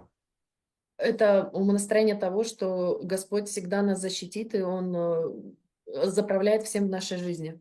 The fifth one is called Bhakti Anukula Matra, to accept everything that is favorable for devotional service. И пятое — это принятие всего того, что благоприятно для преданного служения. Bhakti Pratika means to reject all those things that are not favorable for our spiritual advancement. И также отвергание всего того, что не является благотворным для нашего преданного служения и духовного продвижения. So when a devotee is not worrying what will happen in his next life, Итак, когда преданный не обеспокоен тем, что произойдет в следующей жизни, it corresponds with these aspects of Sharanagati, which is called Goptritve Varanam Tata, which means that I accept Krishna as my guardian, and he knows better what should be my next life or next destination. и это соответствует умонастроению предавшейся души, которая считает Кришну своим защитником, и что он знает лучше, какой должна быть моя следующая жизнь. Mhm. Okay, let's discuss two more verses for today, and we'll finish it today, and then devotees will have some questions. Итак, мы прочитаем еще 2 стиха, и на сегодня мы на этом закончим, и потом посмотрим, будут ли у вас какие-то вопросы. Sarva papaya parityaga Krishna payanam archanam suchiram proshite kantam yatha pati parayana. A surrendered soul should renounce all plans and make the worship of Lord Krishna his only plan. Предавшаяся душа должна отказаться от всех планов и сделать поклонение Господу Кришне своим единственным планом. It's a controversial statement. Это противоречивое утверждение. Because from one side we have to plan, we have to arrange, and we have to take care about our time. Потому что, с одной стороны, мы должны планировать и организовывать, мы должны заботиться о своем времени. Otherwise, if you are not planning your time is just wasted. Иначе, если вы не планируете свое время, оно просто потрачено впустую, текает сквозь пальцы. Mm-hmm. But at the same time, we should understand that Krishna has his own plan. Но в то же время мы должны понимать, что у Кришны есть свой собственный план. And our original plan is to surrender to the Lord. И наш изначальный план — это предание Господу. Our final plan is to surrender completely to the Lord. И также наш заключительный план — это полное предание Господу. And in the frame of this greater plan, we can make some little plans also. И в рамках этого большого плана мы можем делать маленькие планы также. Mm-hmm. So that is meant by these words that a surrendered soul should renounce all plans. И вот именно это подразумевается в этом стихе, что предавшаяся душа должна отказаться от всех планов. Krishna will control everything, but in the frame of that truth, I have to do little plans which will lead me to full self-surrender. У Кришны есть на меня свой собственный большой план, но в рамках этого плана я должен составлять свои маленькие планы, которые помогут мне предаться Ему еще больше. Then the same verse is saying, as a faithful wife worship her husband when he has gone away on a journey, so he should worship Lord Krishna. И во второй части этого стиха говорится, как верная жена поклоняется своему мужу, когда он ушел в путешествие, так и он должен поклоняться Господу Кришне. So in other words, my separation with Krishna is a temporary thing. Другими словами, моя отделенность от Кришны является чем-то временным. Mhm.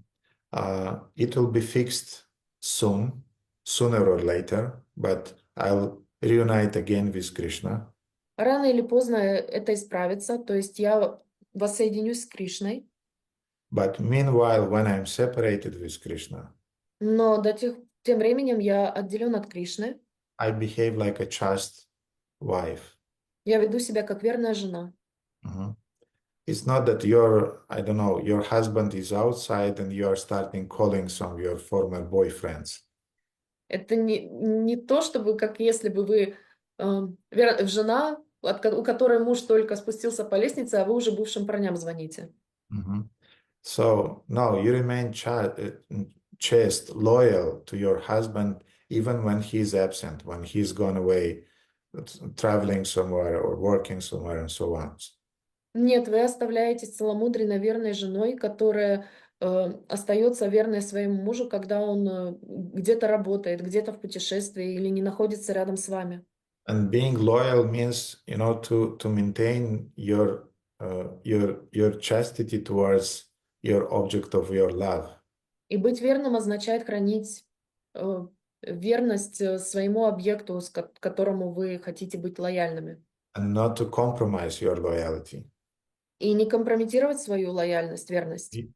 You should remember that all the times when you're giving up and you're absorbing yourself in some sense gratification, you're actually rejecting the Lord and you're manifesting some unchastity towards Him. Вы должны понять, что каждый раз, когда вы сдаетесь и когда вы позволяете чувствам одержать верх, и вы пускаетесь в удовлетворение своих чувств и занимаетесь чувственными наслаждениями, вы должны понимать, что в этот момент вы не храните верность Верховному Господу. And the next verse is saying, И следующий стих говорит: filled with love for her dear husband, such an unhappy wife always longs for his company. наполненная любовью к своему дорогому мужу, такая несчастная жена всегда жаждет его общества. What is a sign when somebody is loving someone? Каков признак того, что кто-то кого-то любит? You're talking about him or about her. Вы говорите о нем или о ней. So in the same way, when you long for the Lord of your heart, Таким же образом, когда вы тоскуете по Господу своего сердца, you're talking about him constantly. вы постоянно о нем говорите. You're preaching. Вы проповедуете. Preaching is not about look at me, how great I am. Проповедование это не означает «смотрите на меня, какой я великий». Preaching doesn't mean look how learned I am or how advanced I am in comparison with you. Проповедовать не означает «смотрите, какой я умный» или показывать свой ум через проповедь. No, preaching means that I'm longing for the Lord of my heart and I'm using every opportunity to talk about him because this is giving me relief. Нет, проповедь означает, что у меня есть неуемная тоска в сердце по Верховному Господу, и для того, чтобы ее хоть как-то утолить, я постоянно говорю о нем. And the verse is saying, she always meditates on his virtues. И также в стихе говорится, она всегда размышляет о его достоинствах. So when you are thinking about the virtues of Krishna, about the virtues of Srila Prabhupada, spiritual master, different Vaishnavas, you have things to talk about because you're thinking about those things. И когда вы медитируете о достоинствах Верховного Господа, о достоинствах Шрилы Прабхупады, о достоинствах других вайшнавов, вы говорите о них, потому что вы постоянно о них думаете, постоянно на них медитируете. She glorifies them and hears about them. Она прославляет их и слушает о них. And you are happy to hear about the object of your love from other people who are glorifying him. И вы радуетесь, когда вы слышите прославление объекта своей любви от других людей. So you like to preach about the Lord and you like to hear when somebody is preaching about the Lord of your heart. Поэтому вам нравится проповедовать, говорить о Верховном Господе, вам также нравится слушать, когда кто-то говорит о Верховном Господе вашего сердца, которого вы любите. And this is a sign of surrendered soul. И это признак предавшейся души. And this is the sadhana that a surrendered soul should accept in his or her spiritual life. И это садхана, которую предавшаяся душа должна применить в своей духовной жизни. So, dear devotees, do you have any questions regarding those subjects that we discussed today? Итак, дорогие преданные, есть ли у вас какие-то вопросы по тем темам, которые мы с вами сегодня обсудили? Mhm. So, I see Nila Madhava, she raised her hand. Нила Мадова, которая подняла свою руку. Ари Кришна, Hare Krishna, Nila Madhava. примите мои смиренные поклоны. Спасибо вам за прекрасную лекцию. У меня такой вопрос. Что нужно делать, чтобы не потерять вкус к воспеванию святых имен Господа? So the question is, what should I do to not lose the taste for changing the holy name of the Lord?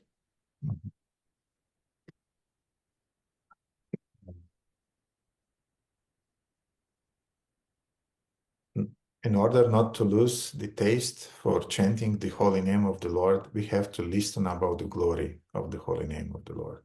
Для того, чтобы не терять вкус к воспеванию святого имени, мы должны слушать о славе Верховного Господа.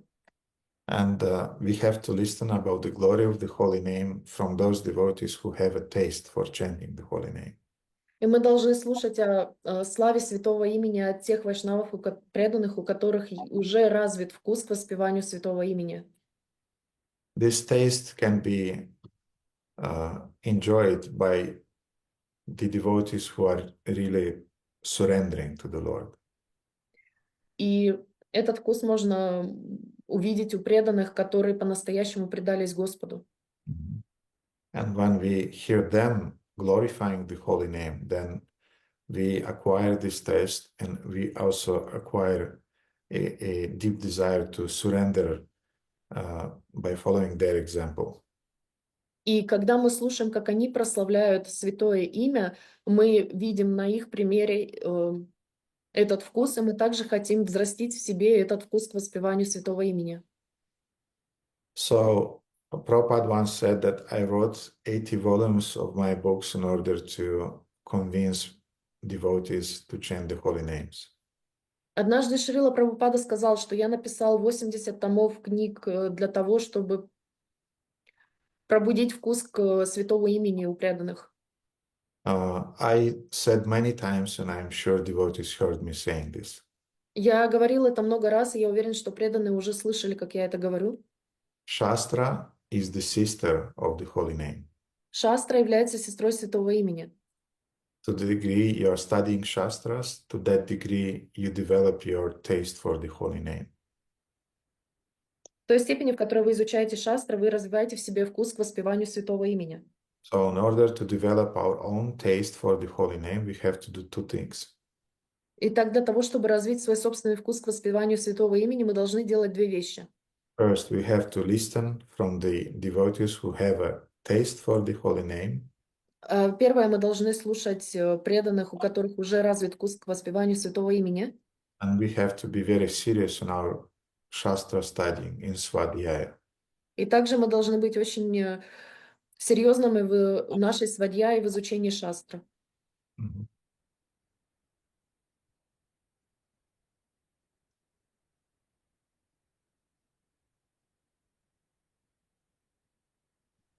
Спасибо большое. А можно еще?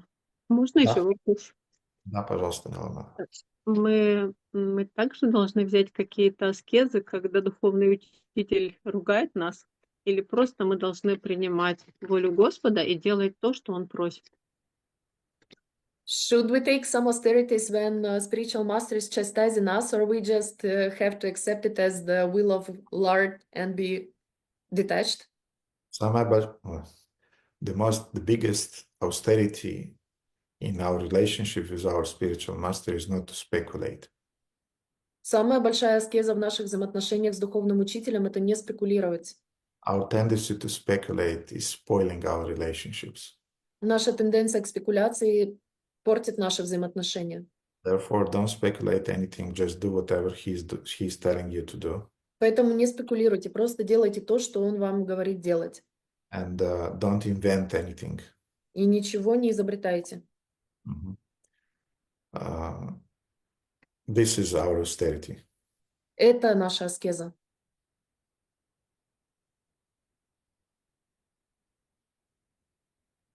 Спасибо. Харе Кришна. Hare Krishna. Okay, Chandramala Mataji. Hare Krishna Gurudev, and dear devotees, please accept my humble obeisances. All glories to Srila Prabhupada and you. And thank you very much. It's again a wonderful and inspiring class. I have a question.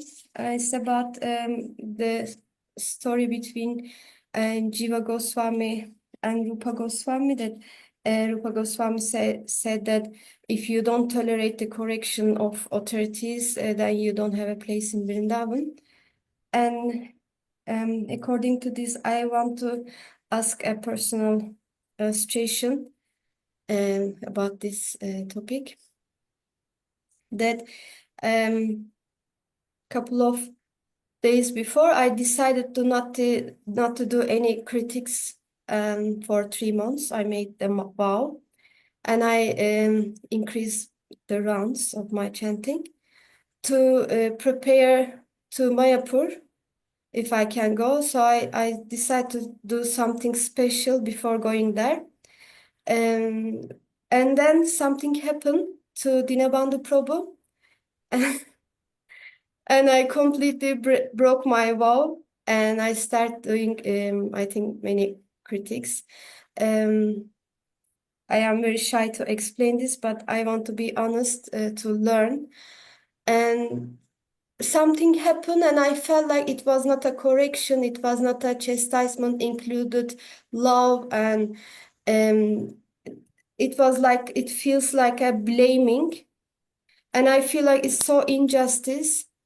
And if it is to me, towards me, I could tolerate, because I don't mind so much. But if it happens to someone I love, then I cannot tolerate easily. And then I start speaking like, oh, how this can happen, why this is happening, it's not justice, and it's not your quality, he doesn't know you, and something like this I start. And then I start talking about so many things happening in the past, and I completely broke my vow.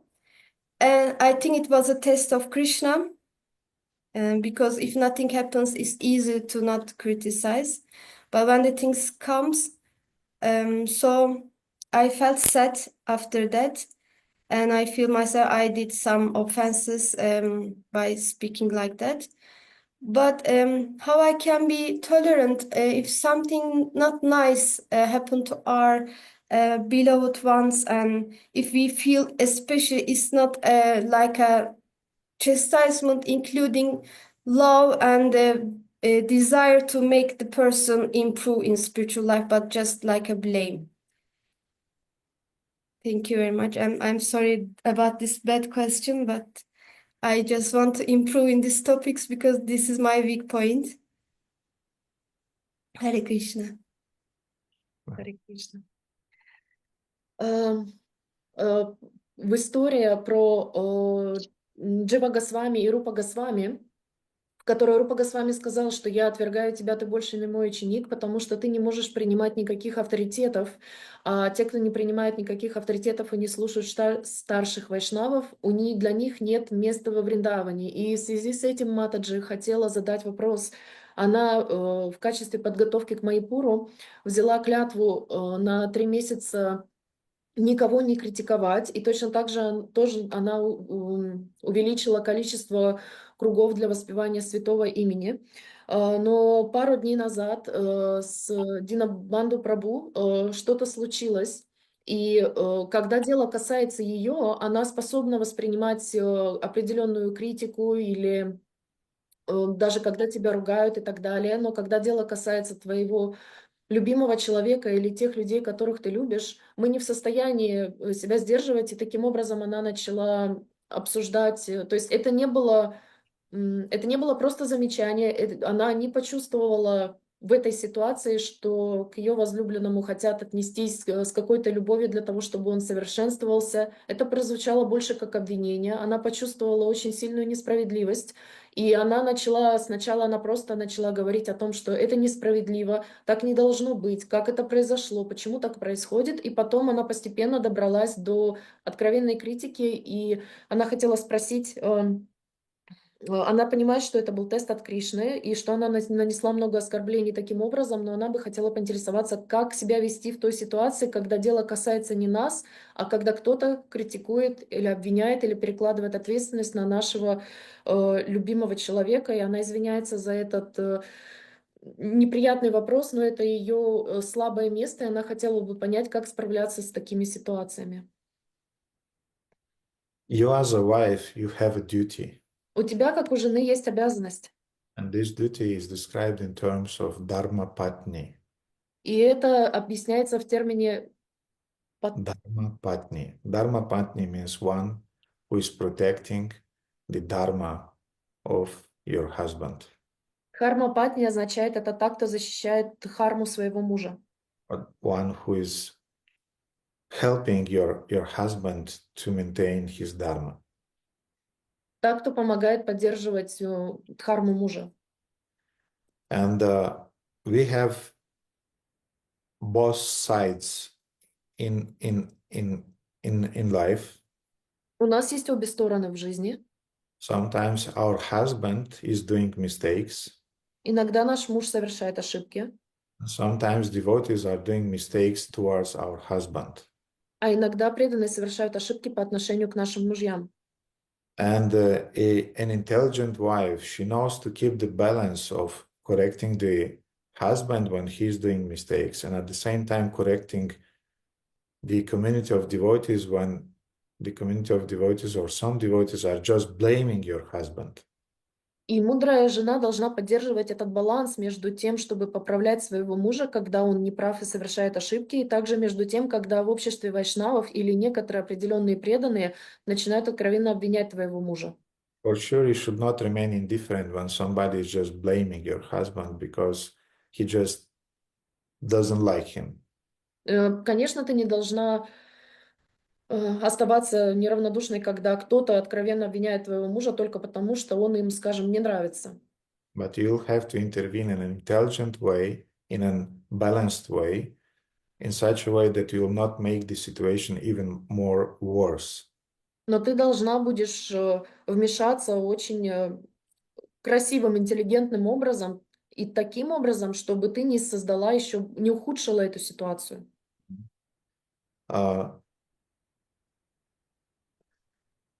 I know from my personal experience with Guru Mata, Я знаю своего личного опыта с Гуруматой.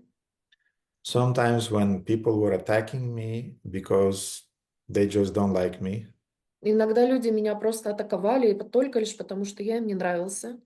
then Guru Mata had the nerve to remain with me, to how to say, to protect me, but at the same time to offer me a strategy of what we should do in order to stand and to how to say, to survive in this critical, difficult situation.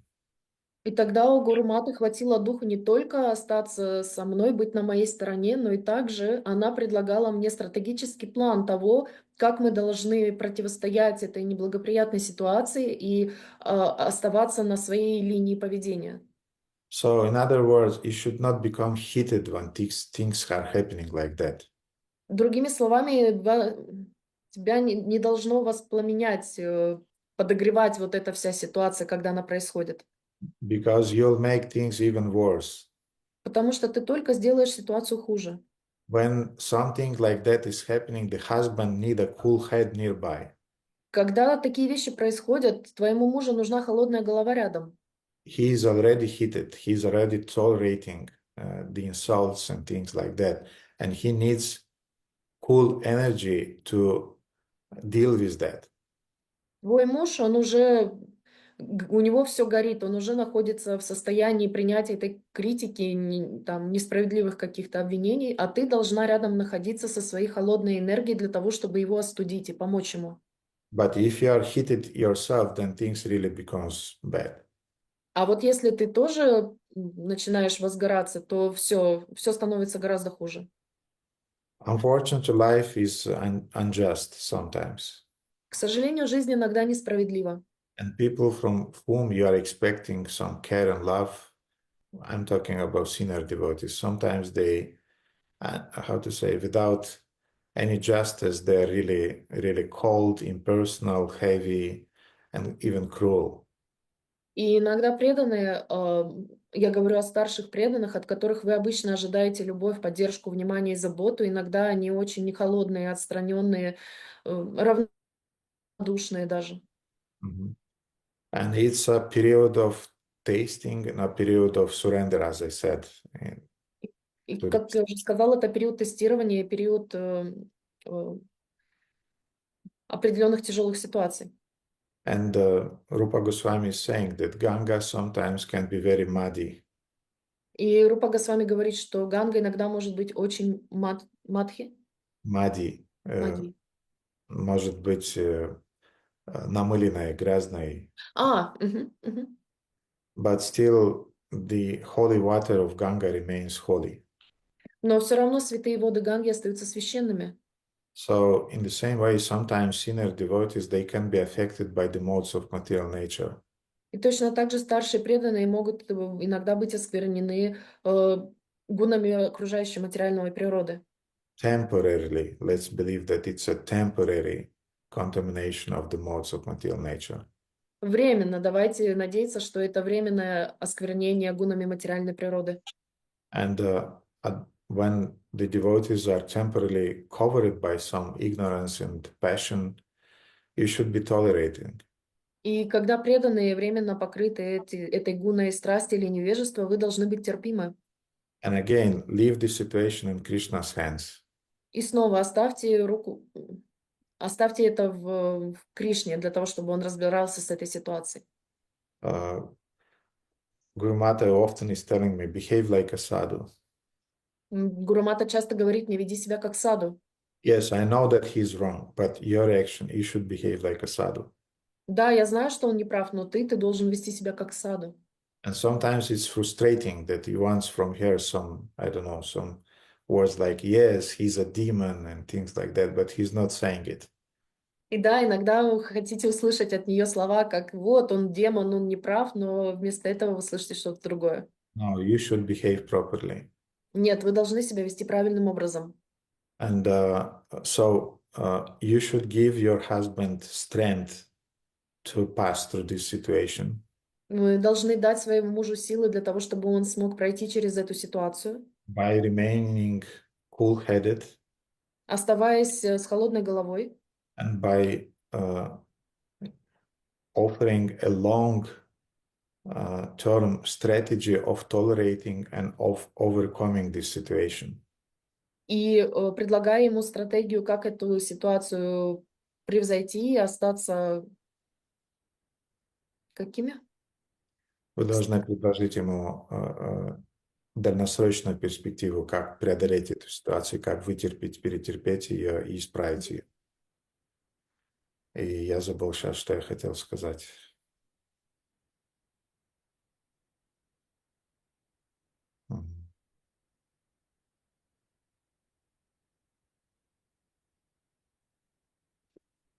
Anyway, so I forgot. I wanted to add something to that. Yeah.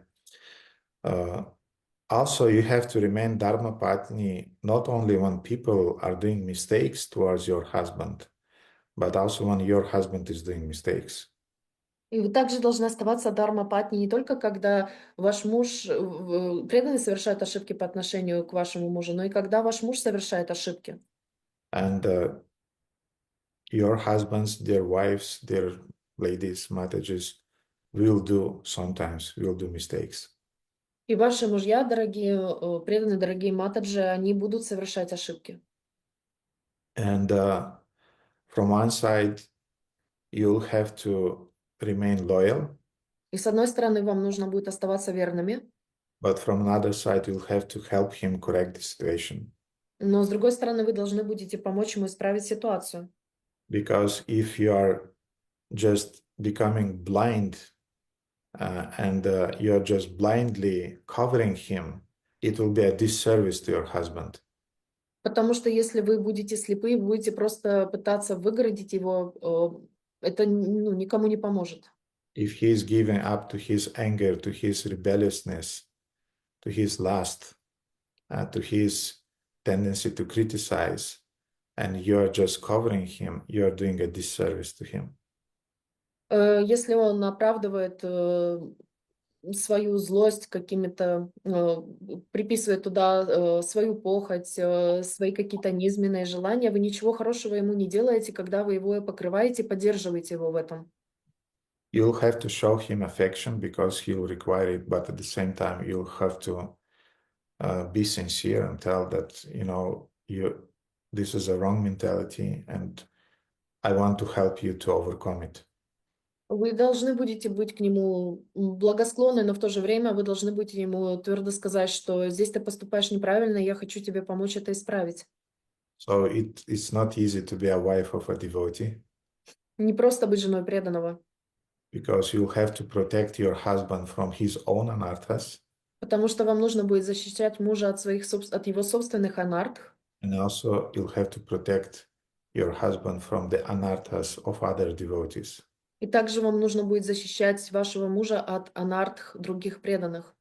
But Krishna said that amongst the intelligence, I'm a feminine intelligence. So this is your skill that you naturally received from God. So please use it.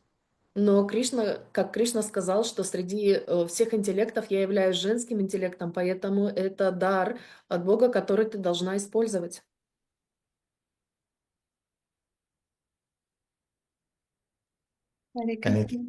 Yes, Chandramala, I think maybe you have some additional questions to that you can ask. Feel free, please. Hare Krishna Gurudev, thank you so much.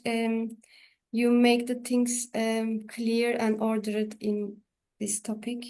But I have additional question about when we talk about this kind of situation, when it is the like analyzing the situation or the person, or when it is the critic making the criticism, when it reached the offense, how we can distinguish these things and how we can protect us from going beyond the limits of analyzing the situation to understand and making the strategy to avoid going to do offenses or critics. What is the limit between them? Mhm. Дополнительный вопрос об анализе ситуации. Когда мы анализируем ситуацию, как не скатываться в критику и как поддерживать этот баланс, и как различать, где кончается анализирование ситуации, начинается критика, которая ведет за собой оскорбление.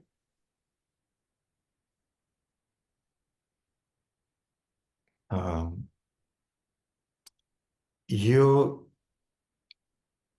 are doing critic when you are enjoying it. Вы критикуете, когда вы этим наслаждаетесь. But when you have to analyze things in order to rectify them, and you discuss that, look, he has said that, he has done that, and he had this emotion and that emotion towards you, it's not necessarily a critic.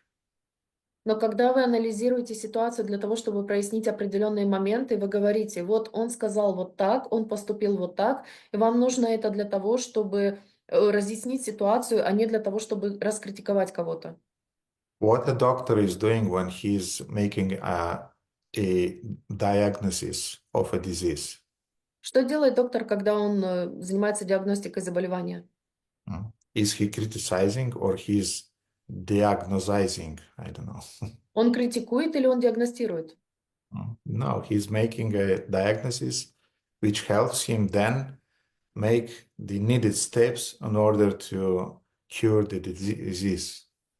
Он диагностирует для того, чтобы принять необходимые шаги для излечения болезни. So that would be exactly your role in the situation when your husband is affected by some little anarthas or some devotees who are blaming him as a result of their anarthas. You'll have to analyze the И это, situation. в этом будет заключаться твоя роль, в том, чтобы понять, когда у твоего мужа возникают какие-то небольшие анархии, или когда у других преданных по отношению к твоему мужу проявляются какие-то анархии, они его в чем-то обвиняют. And I want to tell you another thing, very important thing regarding that. И я вам хочу сказать еще очень важную вещь по относительно этого. Sometimes your husband is still, everything is okay. Иногда твой муж спокоен и все хорошо. And then some other devotee, he being covered by the modes of material nature, he's saying something stupid about your husband. И тогда другие преданные, которые находятся под влиянием гуна невежества, говорят какую-то глупость о твоем муже. If at that time you'll become very talkative and you'll, how to say, you'll not be careful and you'll stimulate your husband to discuss those anarthas and to discuss those offenses, this will not help the situation. Если в тот момент ты будешь очень разговорчивый, ты будешь подначивать своего мужа для того, чтобы он вступил в эту дискуссию и начал беседовать, рассказывать другим о своих анархах, обсуждать их. The greatest mistakes husband and wives in Krishna consciousness are doing is the situation when in the evening, after the Sunday program, they're sitting together. Самая большая ошибка, которую совершают мужья и жены в сознании Кришны, это когда они после воскресной программы приходят домой, They're sitting together садятся рядом and they're starting. и начинают.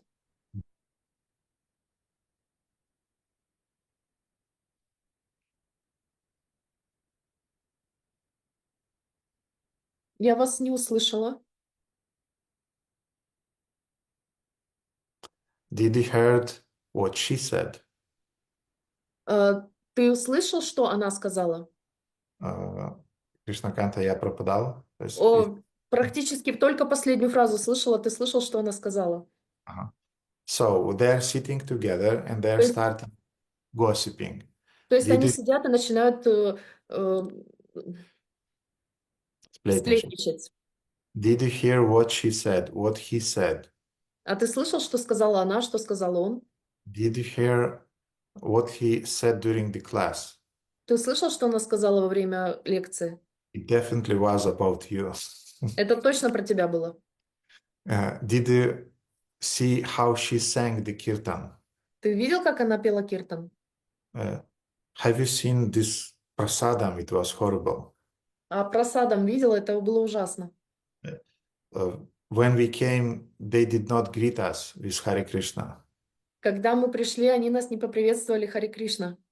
And so on and so on. Our minds always will find some deficiencies in the devotees. И так далее и тому подобное. Наш ум всегда сможет найти какие-то недостатки в преданных. If you are doing like that, dear couple devotees, you are destroying your grihastha life. И так, дорогие преданные, если вы так делаете, вы разрушаете свою жизнь грехастх, If you are enjoying doing it. если вы наслаждаетесь этим. Sometimes the situation will require. Иногда ситуация потребует такого обсуждения. Like Guru Mata often did that. Гуру-мата часто так делала. Okay, sit down. Сядь, Listen. You слушай. said that. You said that. Ты сказал это, And he responded that. и он вот это ответил. You stimulated him. You received your boomerang on your head again. I mean, back. Ты его простимулировал, чтобы он это сказал, и ты получил обратно бумеранг в свою голову. So control your tongue. Don't talk like that in the future. Поэтому контролируй свой язык, больше так в будущем не разговаривай. Or on the contrary, yes, you did the right thing that you tolerated when he said that or she said that towards you. Или наоборот, ты очень правильно себя повел, когда ты стерпел, когда он или она сказали тебе вот это. And your Guru Maharaj definitely would be pleased with that. И твой Гуру Махарадж наверняка был бы удовлетворен этим. So this is Dharma Patni. She's protecting your Dharma. She's protecting your spiritual principles. И вот это и называется Дхарма Патни. Она защищает тебя, она защищает твои духовные принципы.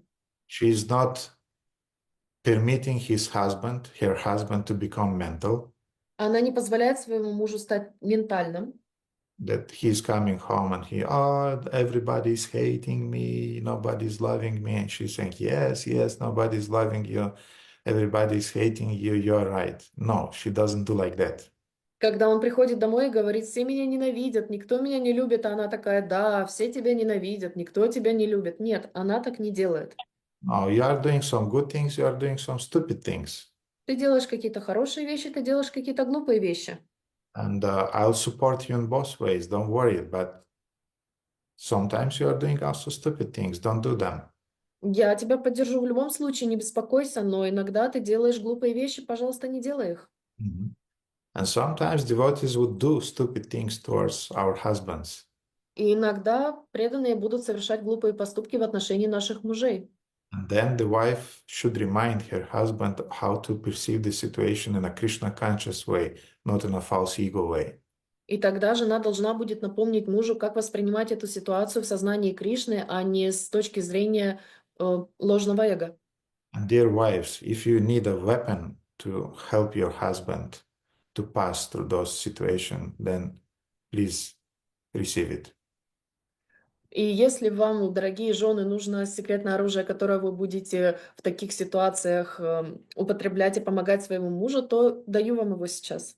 Не секретное оружие, но просто оружие. So it's a very, very wonderful verse from Srimad Bhagavatam 1:18-48. Это стих из Шримад Бхагаватам 1.18.48. It's a verse that I heard for 30 years from Srila Niranjana Swami Maharaj. Это стих, который я услышал 30 лет назад от Шрилы Ниранджана Свами Махараджа. There is practically no class without mentioning this verse from Maharaj. Не существует ни одной лекции Махараджа без упоминания этого стиха. Even when he was in Bucharest, he also mentioned this verse. Даже когда он был в Бухаресте, он употребил этот стих. Tiraskrita vipralabdha sapta kshipta hatamapi nasyatat pratikurvanti tad bhakta prabhavo pihi. The devotees of the Lord are so forbearing Преданные Господа настолько терпеливы, that even though they are defamed, что даже если их поносят, обманывают, cheated, cursed, проклинают, disturbed, беспокоят, neglected, презирают or even killed, или даже убивают, they are never inclined to avenge themselves. они никогда не склонны мстить за себя. So don't permit your husband to avenge. Поэтому не позволяйте своему мужу мстить. And I want to say another thing. И я хочу сказать еще одну вещь. There are communities Есть общины, that were destroyed by the temple president's wives. которые были уничтожены женами президентом храма. Why? Почему? Because at some point a devotee said a stupid thing about her husband. Потому что в какой-то момент преданная сказала глупость о своем муже. And that lady became revengeful. И эта женщина, она стала мстительной. And she started just cutting those devotees like anything. И она просто стала вырезать этих преданных, Excommunicating people from the community. исключая преданных из общества. Therefore, the lady, the wife of a temple president, she can be the personification of Lakshmi Devi, who is invoking prosperity of the community. Поэтому жена президента храма, она может проявляться как Лакшми Деви, которая будет дарить изобилие всему обществу. Or she can become the very Durga Devi who is destroying the community. Why? Because she's not able to forgive. Или она может стать Дургой Деви, которая будет просто разрушать общину. Почему? Потому что она не способна прощать. You should leave some space for devotees to make mistakes. Вам нужно оставлять пространство для преданных, где они могут совершать ошибки. To senior devotees, to equal devotees, and to junior devotees. Старшим преданным, преданным, равным себе и младшим преданным. And in order to help your husband to pass through these situations, И для того, чтобы помочь вашему мужу пройти через эти ситуации, you should meditate yourself on this verse ты должна медитировать на этот стих and should remind your husband always about this verse. и всегда напоминать своему мужу об этом стихе. They are never inclined to avenge themselves. Они никогда не склонны мстить за себя. Let Krishna take care about the situation. Позвольте Кришне позаботиться об этой ситуации. There will be situations in which you don't have to do anything, Будут ситуации, где вам ничего не нужно делать. but we are used to the situation that, I mean, if there is a provocation, I have to intervene. Но есть, есть это умонастроение, что когда происходит какая-то ситуация, я просто обязана туда вмешаться. No, there would be many situations when you don't have to intervene at all. Нет, будет множество ситуаций, в которые вы не должны вмешиваться совершенно. And this will really improve the situation. И это на самом деле улучшит ситуацию. Otherwise, these Mahabharata wars that in our communities are going on constantly, I'm sick and tired of them. Иначе эти войны Махабхарат, которые возникают в нашем обществе постоянно, я просто от них уже устал. So the wives should be very, very careful. Поэтому жены должны быть очень-очень осторожны. They should not exaggerate the offenses that people are doing towards their husbands. Они не должны преувеличивать оскорбления, которые были нанесены их мужьям. And they should intervene when it's a case, they should intervene, but do it in a right way in order to keep the community together, not to break the community. И когда ситуация того требует, они должны вмешаться, но они должны это сделать подобающим образом для того, чтобы не расколоть общину. Chandramala Mataji, I did not spoke about you, I spoke in a generic way now, but I think you understood the essence of what I said. Чандрамала, я сейчас не говорила о вас конкретно, я говорил в целом о ситуации, но я думаю, вы поняли, что я имел в виду. Yes, Gurudev, thank you so much. I'm very grateful for this answer. Hare Krishna. Krishna. Okay. Андрей, пожалуйста. Кришна, дорогой Гурудев, дорогие преданные, примите мои поклоны. Вся слава Шриле Прабхупаде. У меня вопрос.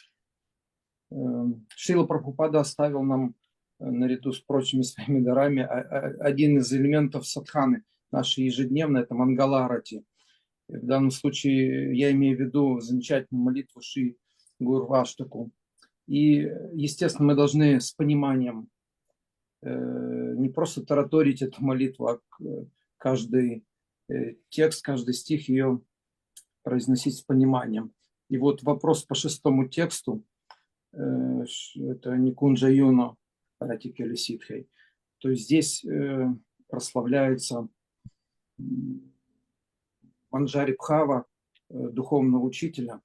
И вот каково настроение начинающих преданных, как воспринимать это? Ну, грубо говоря, тут думаешь о садхане, просто о какой-то там, банальных вещах, как там что-то соблюдать, а тут вдруг такое вот возвышенное. Это дал Шрила Прабхупада всем, начинающими, возвышенным. И вопрос, извините, даже не об этом тексте, а правильно я понимаю, что в принципе все мы, последователи Шрилы Прабхупады, все, кто присоединился к ИСККОН, так или иначе, должны медитировать и в итоге развить в себе вот это вот настроение Манджари Бхавы, как настроение нашей сампрадаи, так как мы последователи Шести Госвами Вриндавана, естественно, Шичитани Махапрабху. Харе Кришна. So Srila Prabhupada left us as a part of our daily sadhana, also Mangala Arati and the most beautiful Sri Gurvashtaka, which we have to sing mindfully, not only just repeating the texts. And the question is about verse 6, which is about Nikunjayuna Rati Keli Sithyai, and it's about Manchari Bhava of a spiritual master. And the question is actually when the neophyte devotee, as a beginner, he's thinking about minor things, how to chant, how to do something, and suddenly, all of a sudden, in his Mangalarati, he has to meditate on something so elevated as Manjari Bhava of his spiritual master. So we, as the followers of our Sampradaya, of Six Goswami, of Lord Chaitanya Mahaprabhu, how is our final goal is to be so elevated that we have this Manjari Bhava, that we have this state, this mindset. Yes, this verse is very, very confidential and very deep. Да, этот стих очень конфиденциальный и очень глубокий. And we'll perceive its meaning according to our adhikar, our qualification. И мы будем его воспринимать в соответствии с нашей адхикарой, с нашей квалификацией. The basic adhikar that is needed to understand the meaning of this verse Основная адхикара, которая необходима для понимания этого стиха, is that we should understand the main idea of this verse. она заключается в том, что мы должны понимать главную идею, суть этого стиха. That our spiritual master in his spiritual form, he's making all the needed arrangements for the pleasure of Radha and Krishna. Что наш духовный учитель, он делает все необходимое, устраивает все так для того, чтобы удовлетворить Раду и Кришну. And therefore he is very dear to Radha and Krishna because he is always meditating on that. И поэтому он очень дорог Радхе и Кришне, потому что он все время медитирует на это. So on our beginner level, we can meditate that our spiritual master is making things in such a way that Radha and Krishna are pleased. Поэтому на нашем начальном уровне мы можем медитировать на то, что наш духовный учитель устраивает все таким образом, живет таким образом для того, чтобы удовлетворить Раду и Кришну. What is pleasing to Krishna the most? А что больше всего удовлетворяет Кришну? When the Manjaris are making arrangements for Krishna to meet with the gopis and with Srimati Radharani. Когда Манджари обустраивает все так, чтобы Кришна мог увидеться с Гопи и с Шримати Радарани. What is pleasing to Krishna the most? Что больше всего удовлетворяет Кришну? When the spiritual master is bringing the souls from the material world to the spiritual world, transforming them into gopis for serving Radha and Krishna and their conjugal leelas. Когда духовный учитель приводит души из материального мира в духовный мир, где они становятся гопи, и они могут служить Кришне, участвуя в его лилах. So this should be a basic meditation on our level now. Сейчас, и на нашем уровне теперешнем это должна быть основной идеей для медитации.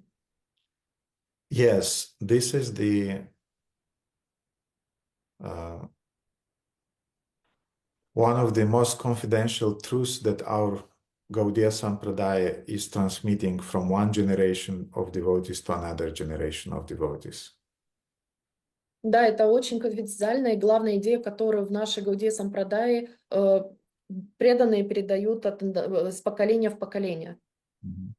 And generally, mainly maybe 90% of the acharyas in our Sampradaya, they were in their spiritual bodies, they were manjaris who were coming from the spiritual world to take part in this worldly lila of Lord Chaitanya.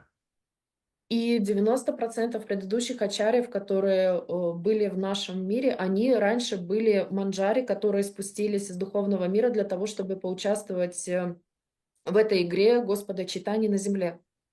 And most of our spiritual masters are cultivating the same mood. И большинство наших духовных учителей культивируют именно это умонастроение.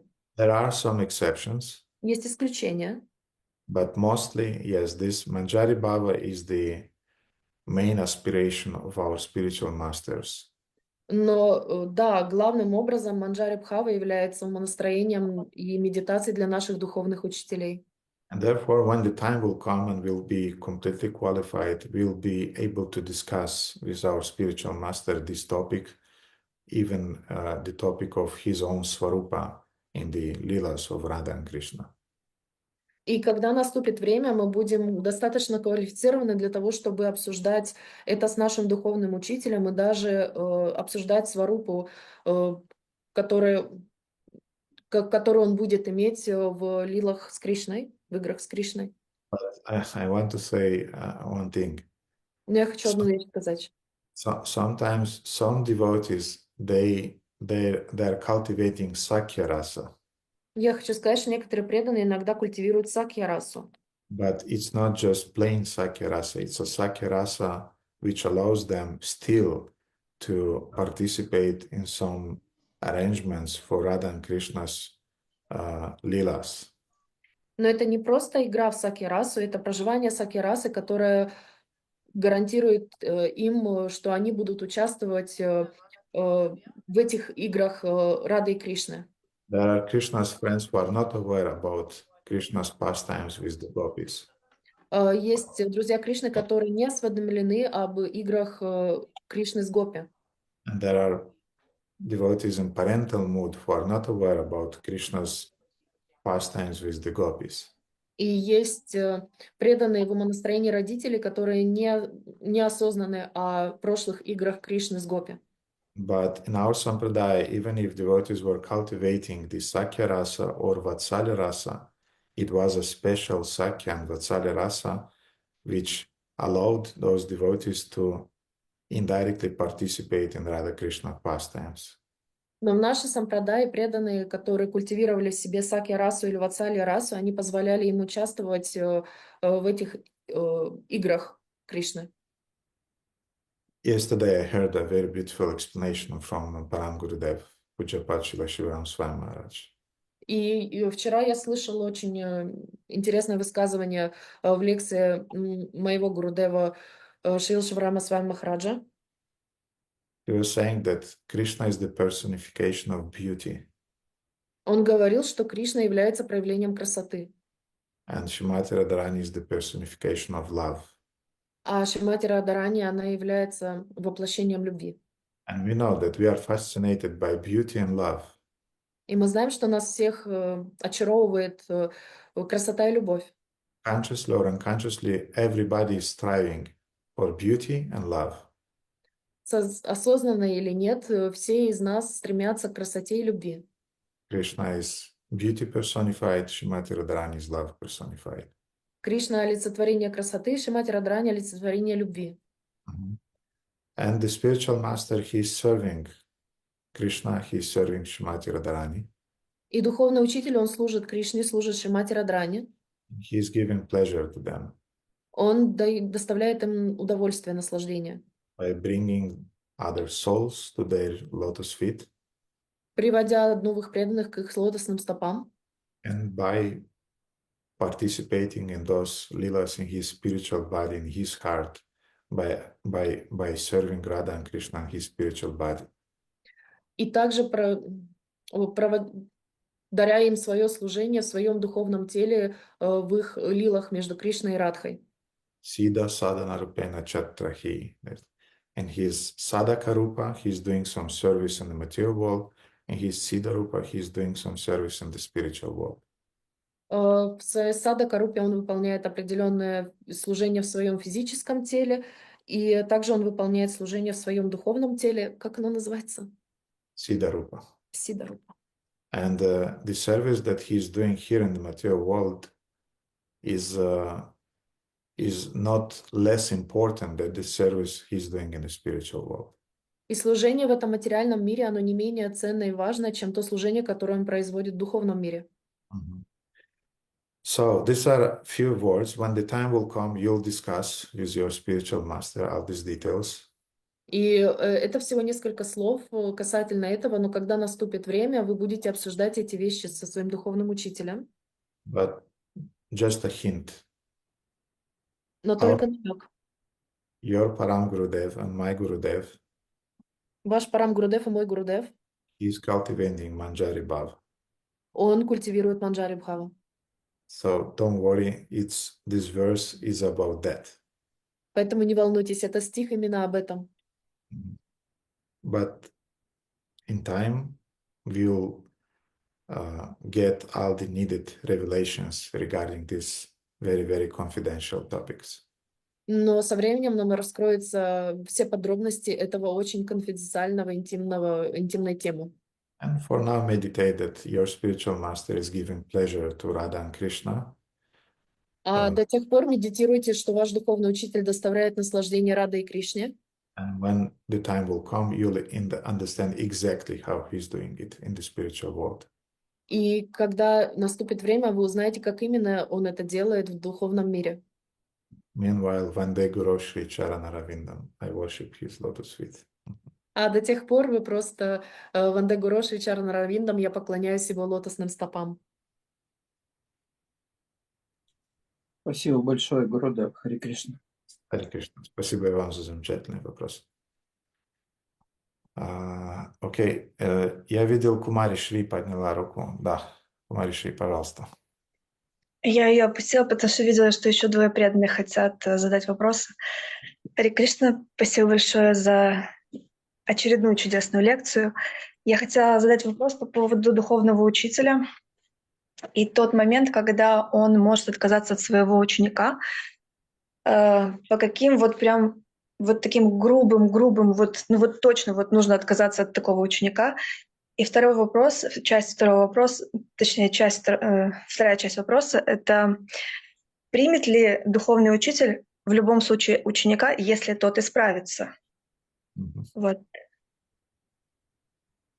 So the first is when spiritual master can actually reject his disciple, what are those terrible mistakes that make him reject the disciple? And the second one, if spiritual master can actually take back the disciple who made a mistake, but he is correcting it.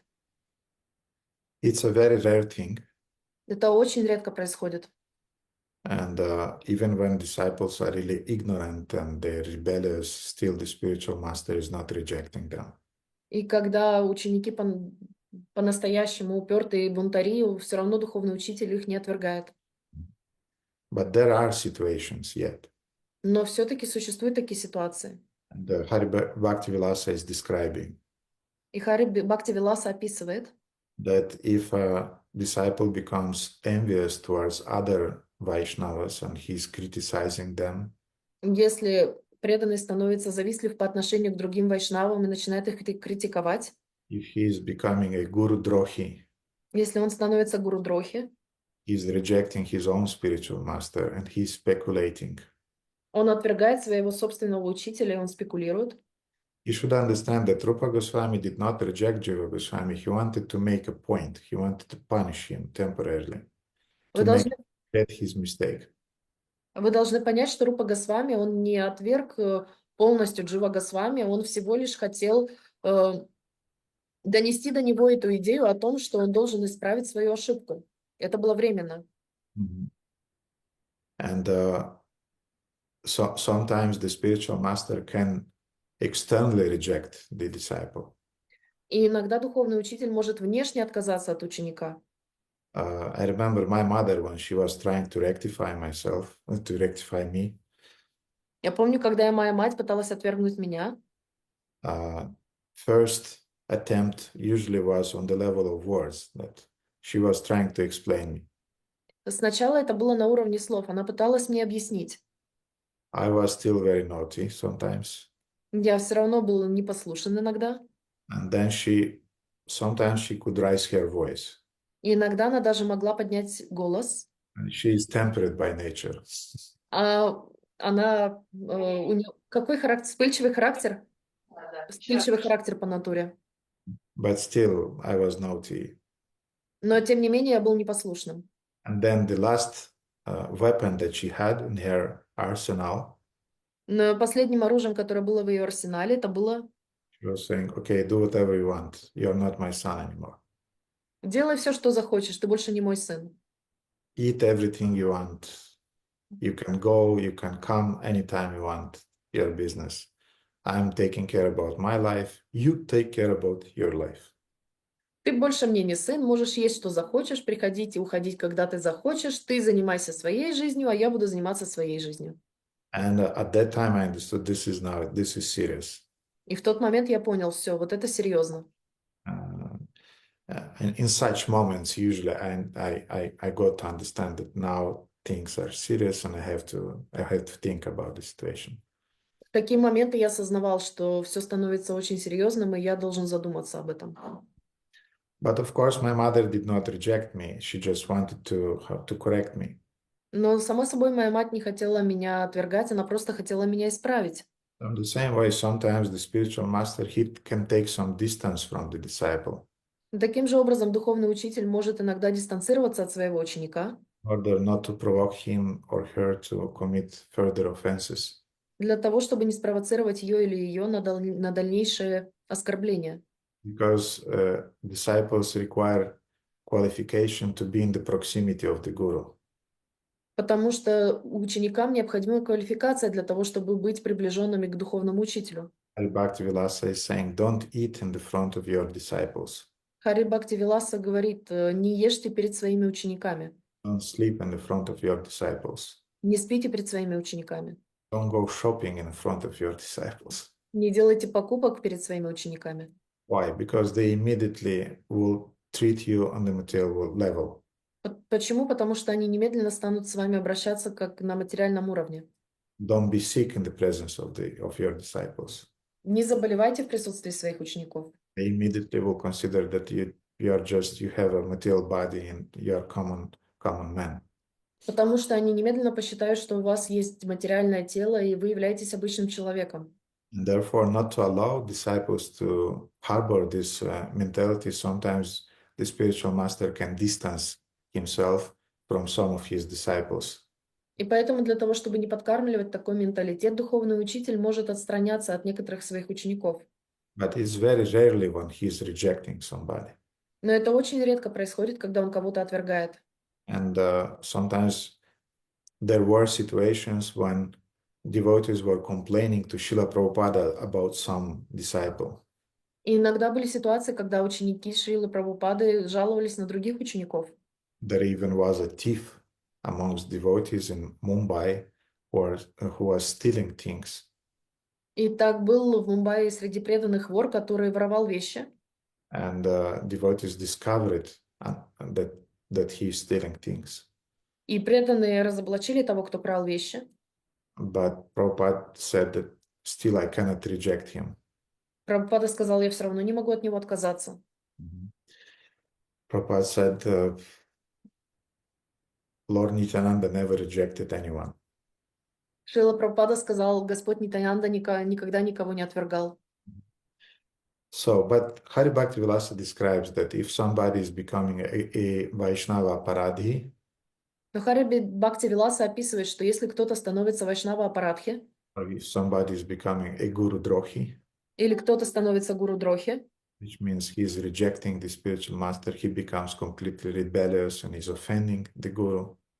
что означает, что он отвергает своего духовного учителя, он полностью ему противостоит и всячески его оскорбляет. He's becoming envious and he's breaking all the regulative principles. Он становится завистливым, и он нарушает все регулирующие принципы. Then theoretically, yes, this can happen.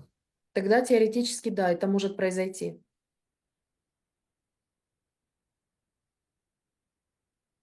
Yeah, but it's a very, very rare thing. Но это очень-очень редкий случай.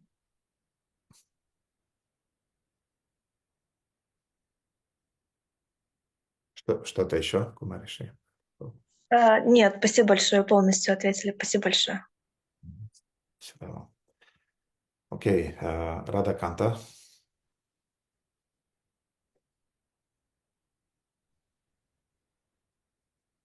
Харе Кришна, дорогой Гурудев, примите, пожалуйста, мои поклоны. Вся слава Шри Прабхупаде. Спасибо большое вам за лекцию, за ваше время. У меня вопрос вот с ситуацией Рупы Госвами и Дживы Госвами. Джива Госвами наказал Рупу Госвами за то, как... Рупа Госвами, Дживу Госвами. Да, да.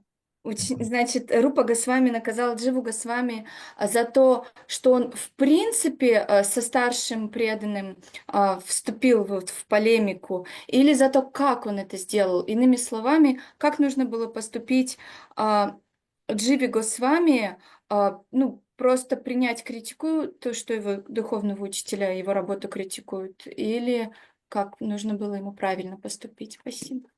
Харе Кришна. Another question about Rupa Goswami and Jiva Goswami. So Rupa Goswami was punishing Jiva Goswami for the fact that he entered in the discussion with the senior devotee, or for the fact how he discussed and how he manifested in this discussion with the senior devotee. Technically, Jiva Goswami did the right thing Технически Джива Госвами сделал правильную вещь, because he tried to protect the reputation of his spiritual master. потому что он пытался защитить репутацию своего духовного учителя. This is the duty of a disciple. Это обязанность ученика. But there are certain situations when you have to do it in a right thing. Но есть определенные Right way. ситуации, когда вы должны делать это правильным образом. And sometimes a right way to protect your spiritual master is just to keep quiet and to leave the place. И иногда правильным поступком будет не вступать ни в какую полемику, просто уйти молча. Mhm. Sometimes the situation will require when you have to intervene and to give some arguments. Иногда ситуация будет требовать того, чтобы вы вмешались и аргументировали что-то. And the disciple should develop the proper intelligence to understand what is the right time, place, and circumstances in order to proceed properly according to time, place, and circumstance. И ученики должны развивать в себе интеллект для того, чтобы осознавать, когда есть подходящее время, место и обстоятельства для того, чтобы проявлять такие вещи. I heard different versions of this story, Я слышал разные версии этой истории. and according to some versions, Rupa Goswami detected some potential, how to say, exaggeration from the part of Jiva Goswami. He detected some tendency to argue for the sake of argument. И в соответствии с некоторыми этими историями, другими вариантами этой истории, Рупа Госвами почувствовала очень тонко вот эту способность у Джива Госвами к преувеличению или к спору ради спора. Rupa Goswami was an adequate Vaishnava, so you should understand that it's not that he just, in a kind of like casual way, he just rejected Jiva Goswami because he had nothing else to do at that day. Вы должны понимать, что Рупа Госвами был адекватным преданным, и он не отказался от Джива Госвами лишь потому, что он в этот день ему больше другим нечем было заняться. He detected some traces of mentality which were not according to the values of a surrendered soul in the mood of Raja. Он почувствовал некоторые склонности, которые показывают определенный менталитет, который не входит в рамки менталитета предавшейся душе. And he wanted to make a point and he made it. И он хотел ему что-то ему показать, определенную мысль выразить, и он это сделал. And Jiva Goswami passed the test that he was severely punished, but he still remained a loyal disciple. И Джива Госвами прошел этот тест, он был тяжело наказан, но он остался и учеником. And that made Jiva Goswami the Acharya. After all other Goswami passed away, Jiva Goswami remained the main Acharya Mahanta in our Sampradaya after them. И именно это помогло Джива Госвами стать, после того, как все остальные ачарьи покинули этот мир, он стал в Сампрадае, он стал следующим наследником ачарьи. because he was really qualified as a disciple. Потому что он был по-настоящему квалифицированным в качестве ученика.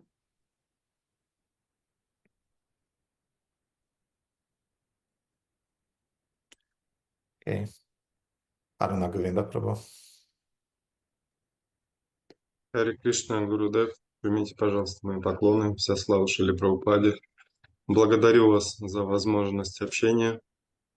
Вопрос заключается, является ли удачей, когда тебя поправляет духовный учитель? Почему? Или это какое-то благословение? Почему говорю удача? Потому что не всем так везет. Это какие-то особые заслуги этой души? Или почему у кого-то есть такое, у других совсем нет? Is it a luck or a fortune? Is something fortunate when a spiritual master corrects you? Why? Or is it even a bliss or a grace? Because I'm using this word, the luck, because not all of us, not all jivas, all souls are lucky enough to have the corrections of the spiritual master. It's a luck and it's a grace in the sense that the spiritual master is showing his trust towards you in this way. Это удача и милость, потому что таким образом духовный учитель показывает свою веру в тебя. And why he is trusting you? Because he understands that you'll be able to bear it. А почему он тебе доверяет? Потому что он уверен в том, что ты выдержишь это. If the spiritual master is not convinced that the disciple is able to digest the corrections, he is not correcting him or her. Если духовный учитель не до конца уверен, что ученик сможет переварить эту ситуацию, это поправление, корректировку, то он этого не делает. He is encouraging and he is very accommodating that, yes, go on, just continue the process, chant Hare Krishna and be happy, take a lot of prasadam, don't worry about anything. Он просто очень поддерживает в стремлениях, говорит, да, ешь больше просада, повторяй круги, все будет хорошо.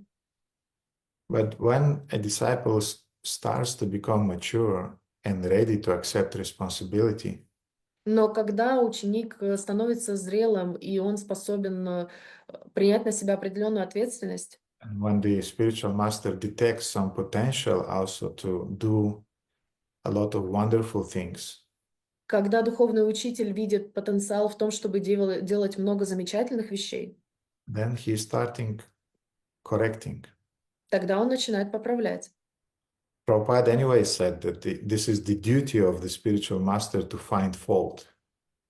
Прабхупада сказал, что это обязанность духовного учителя искать недостатки.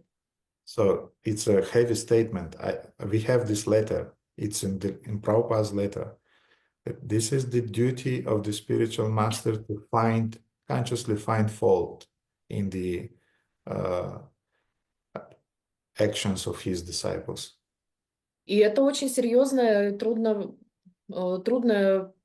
для принятия утверждение. У нас есть это в письме от Шрилы Прабхупады. Шрила Прабхупада в своем письме именно так и говорит, что это обязанность духовного учителя намеренно искать недостатки в своих учениках. And again, he's not doing it because he's feeling some perverted enjoyment. И это не потому, что это доставляет ему какое-то извращенное удовольствие. Sometimes he's doing that because he needs to do, the situation requires it. Он это делает, потому что иногда ему нужно это сделать, ситуация того требует. And otherwise, if the situation doesn't require it, but the spiritual master still is doing it, he's doing it to correct and to build the inner strength of the character of a disciple. И иногда ситуация того не требует, но духовный учитель все равно продолжает поправлять своего ученика, потому что это будет выстраивать определенную силу характера в его ученике. But he is doing it along with encouragements, not just all the time chastising. Но он будет это делать вместе с поддержкой, с вдохновением. Он не просто будет ругать своего ученика. But Gopal Krishna Maharaj was telling that Prabhupada, in his relationship with him, only chastised him year after year after year after year. Но Гопал Кришна Махараджа рассказывал, что в своих взаимоотношениях с Шрилой Прабхупадой тот его постоянно только ругал, год за годом, год за годом. And when Prabhupada passed away, И когда Прабхупад больше не стало, then we saw how many wonderful services Gopal Krishna Maharaj did. мы увидели, как много красивого служения сделал Гопал Кришна Махарадж. Temple Glory of India in Delhi. This is the jewel, one of the jewels of temples in our ISKCON movement. Храм славы в Индии, который он построил, это является одной из самой великой драгоценностью в нашем сознании Кришны. He built a lot of other beautiful temples. Он построил множество других красивых храмов. He was amongst the first devotees who started to distribute books in former Soviet Union. Он был одним из тех первых преданных, которые начали распространять книги в бывшем Советском Союзе. He came to Moscow when it was a heavy communist regime. Он приехал в Советский Союз, когда там был очень сильный коммунистический режим. He did many wonderful services all over the world. Он совершил множество прекрасных служений по всему миру. So Prabhupada saw the potential in him. И Прабхупад увидел в нем потенциал. Therefore, he was correcting him because he knew that this disciple will be able to stand and it will be for his good. Он наругал своего ученика, потому что он понимал, что это его укрепит, и это будет ему на пользу. So it's a manifestation of trust from this part of the spiritual master towards the disciple. Поэтому это признак доверия духовного учителя по отношению к своему ученику. And a disciple should feel really fortunate when the spiritual master is doing it with him. И ученик должен себя чувствовать по-настоящему удачливым, когда духовный учитель делает это с ним. It's called Adhara Amrita. Это называется Адхара Амрита. Adhara Amrita means the nectar that is coming from the mouth of the spiritual master. Адхара Амрита означает нектар, исходящий из уст духовного учителя. There are 3 types of such nectar. И таких нектаров есть 3 типа. Krishna Katha, that the spiritual master is offering. Кришна Катха, который предлагает духовный учитель. So it's the nectar of immortality in the form of the words of teachings of the spiritual master. Это нектар бессмертия, который выходит из уст духовного учителя в форме слов, которые он произносит. В форме лекций, учения, которые дает духовный учитель. Then we have the remnants of food from the spiritual master. Потом у нас есть остатки еды от духовного учителя. And we have the heavy words that are coming from the mouth of the spiritual master. И также у нас есть тяжелые слова, которые исходят из уст духовного учителя. When he is chastising us. Когда он нас ругает. But the mercy will be fully manifest in that case if we follow one condition. Но вся милость проявится только в том случае, если мы следуем одному условию. We don't object, we don't fire back, we don't reply, we don't justify ourselves. Мы не отвечаем, мы не пытаемся себя защитить, мы не пытаемся себя оправдать. If you are able to tolerate the chastisement of your spiritual master humbly without saying, Gurudev, we did not understood, actually it was otherwise. Если у вас есть достаточно смирения для того, чтобы выслушать духовного учителя без того, чтобы начать себя оправдывать, что нет, дорогой учитель, вы не поняли, там было все по-другому. So in other words, you have full trust in your spiritual master. Другими словами, у вас есть полное доверие к духовному учителю. Full trust in his discretion. Вы доверяете его способности к развлечению. Then you are the object of the mercy of the spiritual master, like we read today.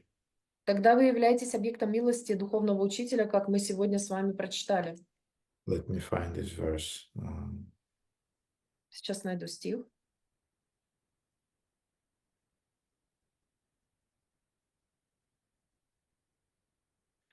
Yes. After receiving the mantras at the time of initiation, the wise disciple should always devotedly serve his spiritual master. Да, после получения мантр мудрый ученик должен 110. Служить своему духовному учителю. Мгм. Always. So Всегда. in this way, he inspires the spiritual master's mercy upon him. Таким образом, он призывает к себе милость духовного учителя. So if you are always in this mood, Итак, если вы постоянно находитесь в таком настроении, and yes, in that sense, we are lucky when this happens with us. да, в этом смысле мы удачливы, что это с нами происходит. Sometimes we are unlucky to understand our luck. Иногда мы неудачливы в том, что мы не можем понять свою удачу. But generally, yes, it's a good luck. And I guess your question was also who usually receives this kind of luck. И я думаю, что твой вопрос также состоял в том, кто обычно получает такого рода удачу. And we have a verse that Srila Gaur Govinda Maharaj often was quoting from some Puranas. И у нас есть стих, который Шри Гаур Говинда часто цитировал из Пуран. Bhaktistu Bhagavad Bhakta Sangena Parijayate Satsanga Prapyate Pumbir Sukritair Purva Sanchita. The verse is saying that bhakti can be obtained by associating with bhaktas, with devotees of the Lord. И в стихе говорится, что бхакта может быть достигнута через общение с преданными Господа. But this association is the result of Sukritar Purva Sanchita, of the many, many births of acquiring different spiritual merits, of Sukriti, in other words. Но это общение является результатом получения сукрити с множества прошлых жизней.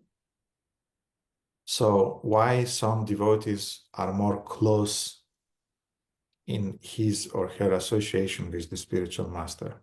Итак, почему некоторые преданные более близки в отношениях со своим духовным учителем? Because he or she has more Sukriti from the previous lives. Потому что он или она, у него больше сукрити с прошлых жизней. This Sukriti allows him or her to be receptive and to remain humble when the spiritual master is chastising and correcting. И у него или у нее достаточно смирения для того, чтобы воспринимать слова учителя, когда он их ругает. And devotees who don't have this Sukriti, they immediately become rebellious, they become bitter, and they start offending their spiritual master, and they're showing that they're not qualified in that way. И у учеников, у которых нет достаточно такой сукрити, они становятся бунтарями, они оскорбляют своего духовного учителя и всячески ему пытаются противостоять. Поэтому они не квалифицированы для того, чтобы находиться рядом с духовным учителем. And this shows that they don't have this Sukriti from the previous lives. И это указывает на то, что у них недостаточно сукрити с прошлых жизней. What to do? Что делать? Shushusha Shadadhanasya Vasudeva Katharuchi. Just go on serving. Просто продолжайте служить. Serve devotees, serve the spiritual master, and this qualification will come. Служите духовному учителю, служите преданным, и эта квалификация придет. And learn from those disciples of your spiritual master who are close and who are able to remain humble when they are corrected. И учитесь у тех преданных, которые находятся рядом с духовным учителем, и у которых есть достаточно смирения для того, чтобы выслушивать, когда духовный учитель их ругает.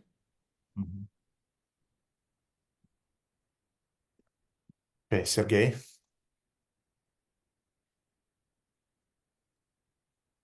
Харе Кришна, дорогой Гурудев, Харе Кришна, дорогие преданные, вся слава Шри Прабхупаде. Спасибо вам огромное за лекцию. Вопрос в том, что вы вот сейчас сказали, Гурудев должен искать недостатки в учениках. И я слышал также в лекции Шри Прабхупады, что те люди, те преданные, которые находятся на менеджерских посадах, должностях, извините, они тоже должны это делать, для того, чтобы не страдала миссия. Вот. И так как я нахожусь руководителем пищи жизни, менеджером в храме, ну, то есть вот эти вот веду такую деятельность, мне приходится как бы видеть эти недостатки, как бы, ну или что-то, недочеты в служении, да, и мне нужно делать какие-то замечания, чтобы, опять же, не страдала миссия. И, и у меня начинается такое внутри, в уме возбуждаться такое вот критика, да, вот, ну, критиковать больше. Ну, такое ощущение, по крайней мере. И для того, чтобы у меня это уходило, мне приходится больше бегать, например, добавлять круги, джапы. То есть, и правильно ли я понял, что мне нужно это делать для того, чтобы я мог справляться с этой ситуацией? Ну, как бы в уме. Подскажите, пожалуйста, чем мне, ну, оперировать, и чтобы в обычной жизни я не критиковал, ну, не думал вот этими категориями менеджера. А то у меня начинает немножко нахлынывать, и мне приходится садану увеличивать. Может, это к лучшему? Подскажите, пожалуйста, спасибо. Um, So, spiritual master, the main duty of the spiritual master is to find faults in his disciples. And disciples who are in the position of managers in our movement, as like myself, we have to find faults in devotees and to correct them in order to not fail the whole mission. So me being on such position, I also have to see the faults and to correct them. And I noticed that I have some traces of critics in my mind, so I had to add some rounds for my japa and to catch myself when I think of it. So what should I do to not put this manager thinking of finding faults in other people, because I have to add rounds to my japa because of it and other things, but maybe it's for the good or maybe not. Can you explain, please? We receive our managerial positions in the service of Vaishnavas by the grace of Vaishnavas. Мы получаем пост менеджера, должность менеджера в нашей общине благодаря милости вайшнавов. And we receive this position in order to serve better the community of devotees. И мы получаем этот пост для того, чтобы еще больше и лучше служить вайшнавам. Therefore, if we are correcting the situation and correcting the devotees with this motivation that I want to improve our service and our performance in our service, Поэтому если мы поправляем преданных и всю ситуацию с этим умонастроением, что мы это делаем для того, чтобы лучше служить преданным и миссии, and we want to correct devotees in order to improve their skills and their vision about our service that we are doing, и мы хотим поправить преданных для того, чтобы улучшить их служение и видение всей ситуации, в которой они служат, then this is a part of our duty. тогда это является частью нашей обязанности. And we are just doing our duty. И мы просто выполняем свою обязанность. Because Prabhupada said that if you are not correcting the situation when it requires, it's your irresponsibility as a manager and you'll receive reactions. Потому что Прабхупада сказал, что если вы, будучи на должности менеджера, не поправляете что-то, и это является вашей обязанностью, то вы получаете за это определенные реакции. So, sometimes in spite of our original desire to serve by accepting the managerial position, Поэтому, несмотря на наше первоначальное желание служить, и мы принимаем должность менеджера именно для этого, inagda, sometimes, we tend to forget that our position is a position of a servant leader, not just leader. мы забываем, что это наша должность, она является служащим лидером, а не просто лидером. And we start to feel comfortable when we are chastising devotees or correcting devotees. И нам становится комфортно, когда мы критикуем преданных или ругаем преданных. And I want to say, your attempts to run and to do some physical exercise will not help to overcome this mentality. И я вам хочу сказать, что ваши попытки делать физические упражнения, сбежать от этого и делать какую-то физическую нагрузку в этом плане не помогут. No, you have to deal with the devotees in the role of a manager right there when you're distributing prasadam or you're cooking prasadam, because Sergey is responsible for the project of Food for Life in Nikolaev.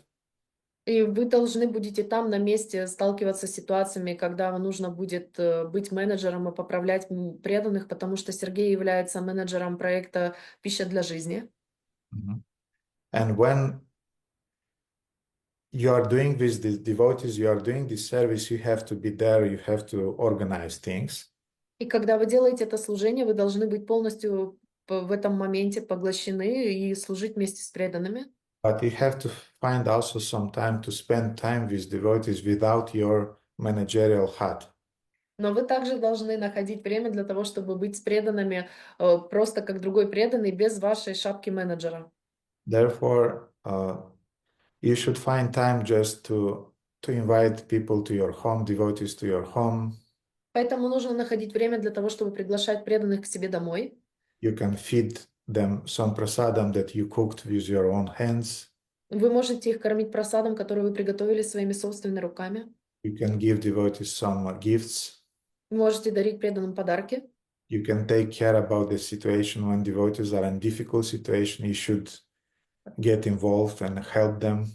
Вы можете вовлекаться в ситуации тяжелые у преданных, вы можете помогать им, когда они находятся в таких тяжелых ситуациях.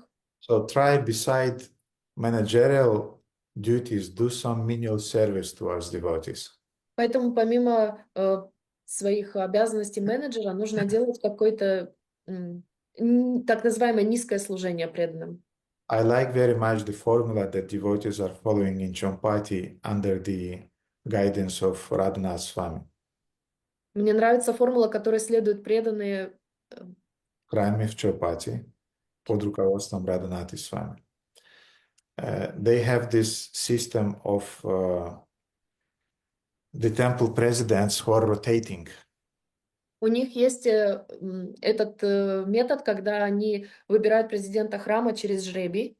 Нет, у них есть метод ротации. Ротация. For 2 months a year, a devotee is in the capacity of a temple president. Один раз в месяц, раз в год или 2 месяца в году. 2 месяца в году меняются президенты храма. And those 2 months that you are a temple president, you are doing your managerial duties.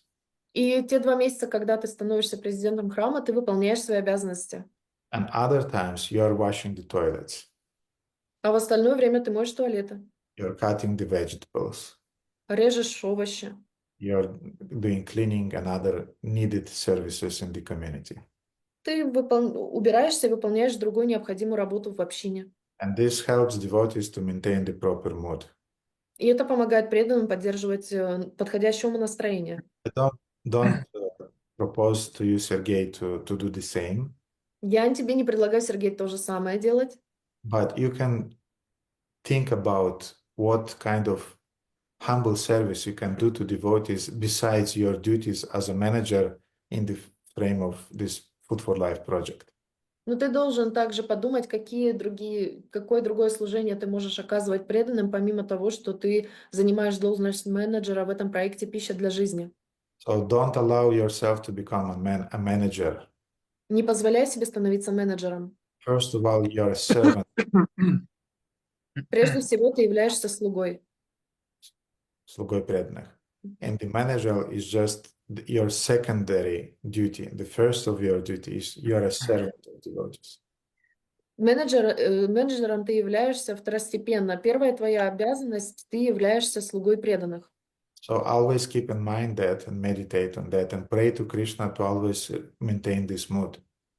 Итак, медитируй на это состояние, постоянно думай об этом и молись Кришне о том, чтобы поддерживать это умонастроение. And now just another example and I will finish with your question.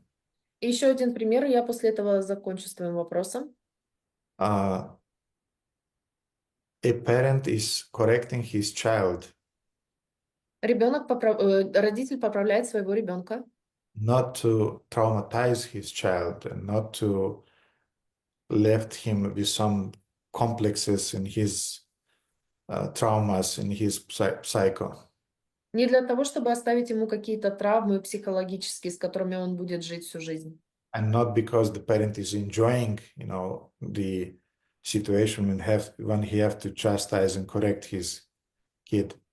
И не потому, что родитель наслаждается ситуацией, в которой он должен ругать своего ребенка и поправлять его.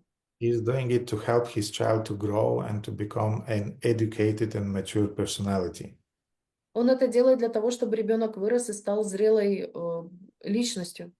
So in the same way, when you are working with devotees and you have to correct them, you correct them in order to help them improve their skills and improve their qualities. Поэтому, когда вы работаете с преданными, вы должны их поправлять таким образом, чтобы они улучшали свое служение и улучшали свои качества. And I often recommend to devotees with whom I co-work in the capacity of a manager.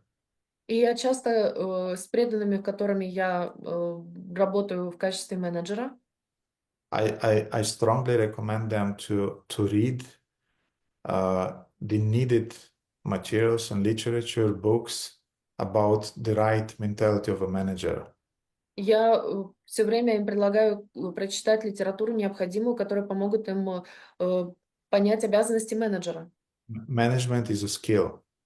Менеджмент — это качество, навык. If you do it in a right way, you get right results. Если ты правильным образом это делаешь, у тебя получаются правильные результаты. And you evolve morally and spiritually. И вы морально и духовно растете. And people around you evolve morally and spiritually. И люди вокруг вас эволюционируют морально и духовно. If you are not doing it in a right way, you'll destroy the project. А если вы делаете это неправильным образом, вы разрушите проект. I remember when once I was invited to become a temple president of a community. Я помню, что однажды меня пригласили стать президентом храма в общине. And the senior devotee who appointed me for that service, he asked me, И тот преданный, который решил назначить меня на этот пост, спросил меня: so what do you think are the required qualifications for you to take this position? как ты считаешь, каковы твои квалификации для того, чтобы занимать эту должность? I said, well, I just should be a good man. I should be a kind man. Ну, я должен быть просто хорошим человеком, добрым человеком. He said, that's good, but Это it's хорошо. Он сказал, это хорошо, но этого недостаточно. a taxi driver, he can be a good man, Таксист, он может быть хорошим человеком, but if he doesn't have the skill to drive, he'll kill you. но если у него нет навыка вождения, он тебя убьет. So in the same way, so we learn how to do puja, we learn how to sing, we learn how to give classes.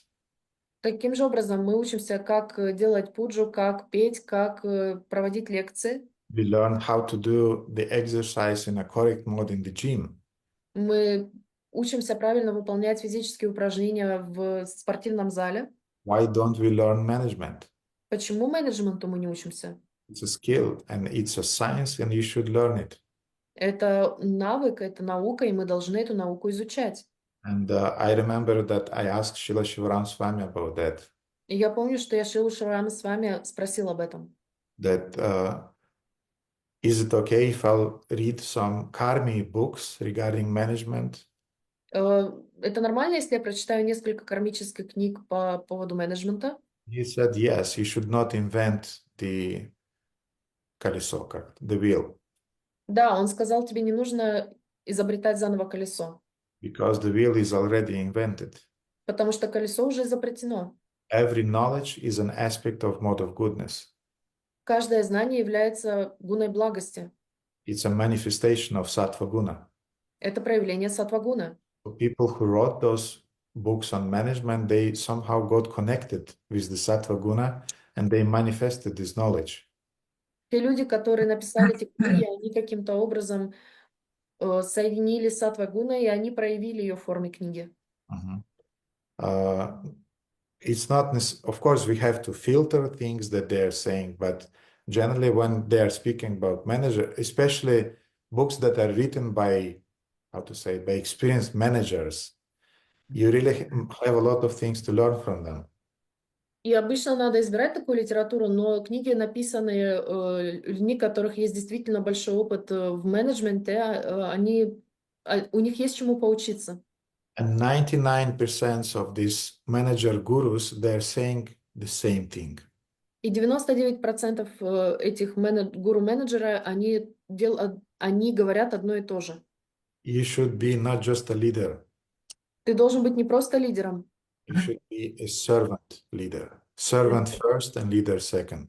ты должен быть слугой-лидером. Сначала слугой, а потом лидером. So study this science and develop it for your benefit and for the benefit of the project. Итак, изучай эту науку, используй ее на благо окружающим, на благо себе и на благо всему проекту. And to remember that you are serving, do some menial service to devotees. You find out yourself what kind of service you can do in your situation. И для того, чтобы помнить о том, что ты слуга, выполняя низкое служение преданным, ты сам разберешься, какое именно служение можно предоставить преданным для этого. You can wash the pots sometimes, you can wash the toilets sometimes in the temple, you can do cleaning, you can help devotees with something. You should be creative, and I'm sure you'll find the ways to serve devotees. Ты можешь мыть полы, ты можешь мыть туалеты, ты можешь помогать преданным, если им это нужно. Ты должен быть креативным, и я уверен, что ты разберешься, что именно тебе можно делать в такой ситуации. Then things will be in balance. Тогда вещи будут сбалансированы, You'll not become proud, и ты не возгордишься. and you'll do your managerial service as a service, not as a position to enjoy. И ты будешь выполнять свое служение менеджера как служение, а не как должность, на которой ты наслаждаешься.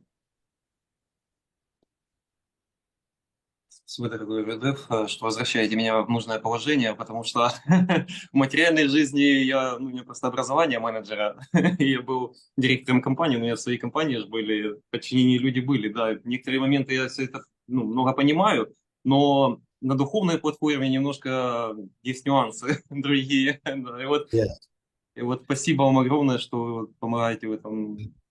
Yeah, it's very easy to run a company. Очень легко руководить компанией. You pay people, you give them a job description, and they have to fulfill their job description. Ты даешь людям деньги, даешь им инструкции, и они должны выполнять свои рабочие инструкции. In the case of devotees, it just doesn't work. А в случае преданных так не работает. They don't care. They don't get any salaries. Им не важно, они не получают никакую зарплату. And they're doing voluntarily, they're doing their service. Они Да. волонтеры, они выполняют бесплатно свою работу. Да. Добровольно. And if you want them to do something, Если ты хочешь, чтобы они что-то делали, you have to inspire them. ты должен их вдохновить. So in our spiritual society, a manager, he is a person who is giving inspiration. И в нашем духовном сообществе менеджер — это тот, кто дает людям вдохновение. He's not a person who is giving instructions. Это не тот, кто дает инструкции и наставления. You'll have to give instructions, of course. Само собой, тебе нужно будет дать инструкции и наставления. But first of all, you have to give people inspiration. Но прежде всего тебе нужно будет дать людям вдохновение. And to give them inspiration, you have to be an example yourself of a good devotee. И для того, чтобы дать людям такое вдохновение, ты должен быть примером преданного. And you have to be an example of dedication and surrender and of humility. И ты должен быть примером смирения, предания и служения. Yad yada charati sheshta. When people see the example, they get inspiration, and they voluntarily they want to apply themselves and dedicate themselves to the service. Когда люди видят подходящий пример, достойный уважения, они сами следуют добровольно этому примеру и хотят также стать примерами этого служения, предания. Therefore, it's in a spiritual organization to be in the position of a leader, of a manager, you require 10 times more qualification than in just an usual business or company. И именно поэтому в духовной организации тебе нужно иметь в 10 раз больше качеств и обладать качествами в 10 раз превышающими качествами обычного служащего в компании на позиции менеджера. Therefore, first of all, you should work on your devotional qualities. Поэтому прежде всего ты должен работать над своими качествами преданного. And what is the most crest jewel quality amongst all other qualities? И какое же это самое драгоценное качество среди всех остальных? Humility. Смиренность. And in order to maintain and to develop humility, serve devotees, do something for them. Even they may even not know about it, but you cultivate it. И для того, чтобы поддерживать это качество, для того, чтобы развивать его, тебе нужно служить другим преданным. Как им служить? Они могут даже об этом и не знать, но ты должен это делать для того, чтобы взращивать в себе это качество. So cultivate your skills, managerial skills, of course. Поэтому, да, развивай в себе качество менеджера, Study this skill. изучай этот навык. But the most important, you should develop as a devotee, as a servant of devotees. Но самое главное, ты должен быть слугой преданных, ты должен развивать в себе качество служения преданным. And then when devotees are seeing that you are a devotee first and a manager second, they will always appreciate it and they'll trust you and they'll cooperate with you. И когда преданные будут видеть, что ты в первую очередь слуга, и уже потом лидер, они будут с удовольствием и добровольно тебе служить и выполнять свои обязанности. Спасибо, дорогой Редов. Я сейчас очень много делаю вот по пище жизни, и в храме очень много служения. Вы поняли? Я понял, я из ваших слов понял, что мне нужно сделать намахаты. Я уже давно хотел это сделать. И вот вы мне сейчас сказали, я так и сразу... Я думаю, это будет более личностно просто с преданными, и как-то внутренне мне это больше будет помогать. Потому что внешне оно вроде бы как у меня все так неплохо, а вот, знаете, бывает мне вот внутри подшатывает, и вот хочется где-то углубиться. Наверное, на махаты дадут это, может. Да, потому что на намахатах вы сможете кормить их просадом, который вы готовите, вы сможете их мать у себя дома, вы сможете неформально с ними выстраивать отношения, петь киртан, обсуждать катху. И это станет фундаментом ваших взаимоотношений уже там, скажем так, на поле битвы, непосредственно там в городе, когда вы будете распространять и готовить просад. Спасибо большое. Okay, dear devotees, seems to be we don't have questions anymore, and it's already 11:16, and I think it's time to finish. I'll show you the deities, and we'll finish for today.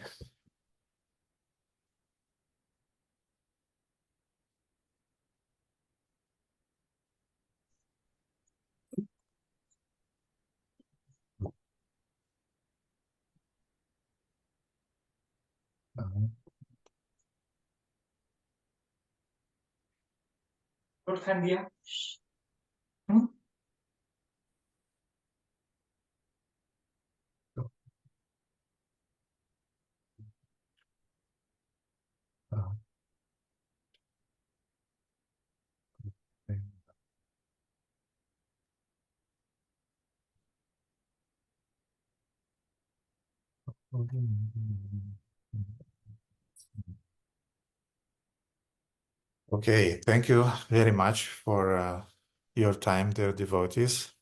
Итак, дорогие преданные, спасибо большое за ваше время. Thanks to Krishna Kanta for translating. Спасибо Кришна Канта за перевод. Thanks to Baladev and to Arya Radha also for translating from English to Romanian. Также Баладеви Рарадхе за перевод с английского на румынский. And see you then next Friday. We'll go on reading this story and discussing this truth about the life of a surrendered devotee after initiation from Sanat Kumar Samhita. И увидимся с вами в следующую пятницу, где мы продолжим изучать обязанности преданной души из Санат Кумара Самхита. And all the best in your sadhana and your seva also. И всего лучшего в вашей садхане и вашей севе. Shri Shri Radha Madhav Mohan ki jai, Prabhupada ki jai, Nitai Gaur Premanande. Hare Krishna. Огромное спасибо, Гурудев, огромное спасибо. Огромное спасибо. Харе Кришна. Спасибо. Кришна. Спасибо.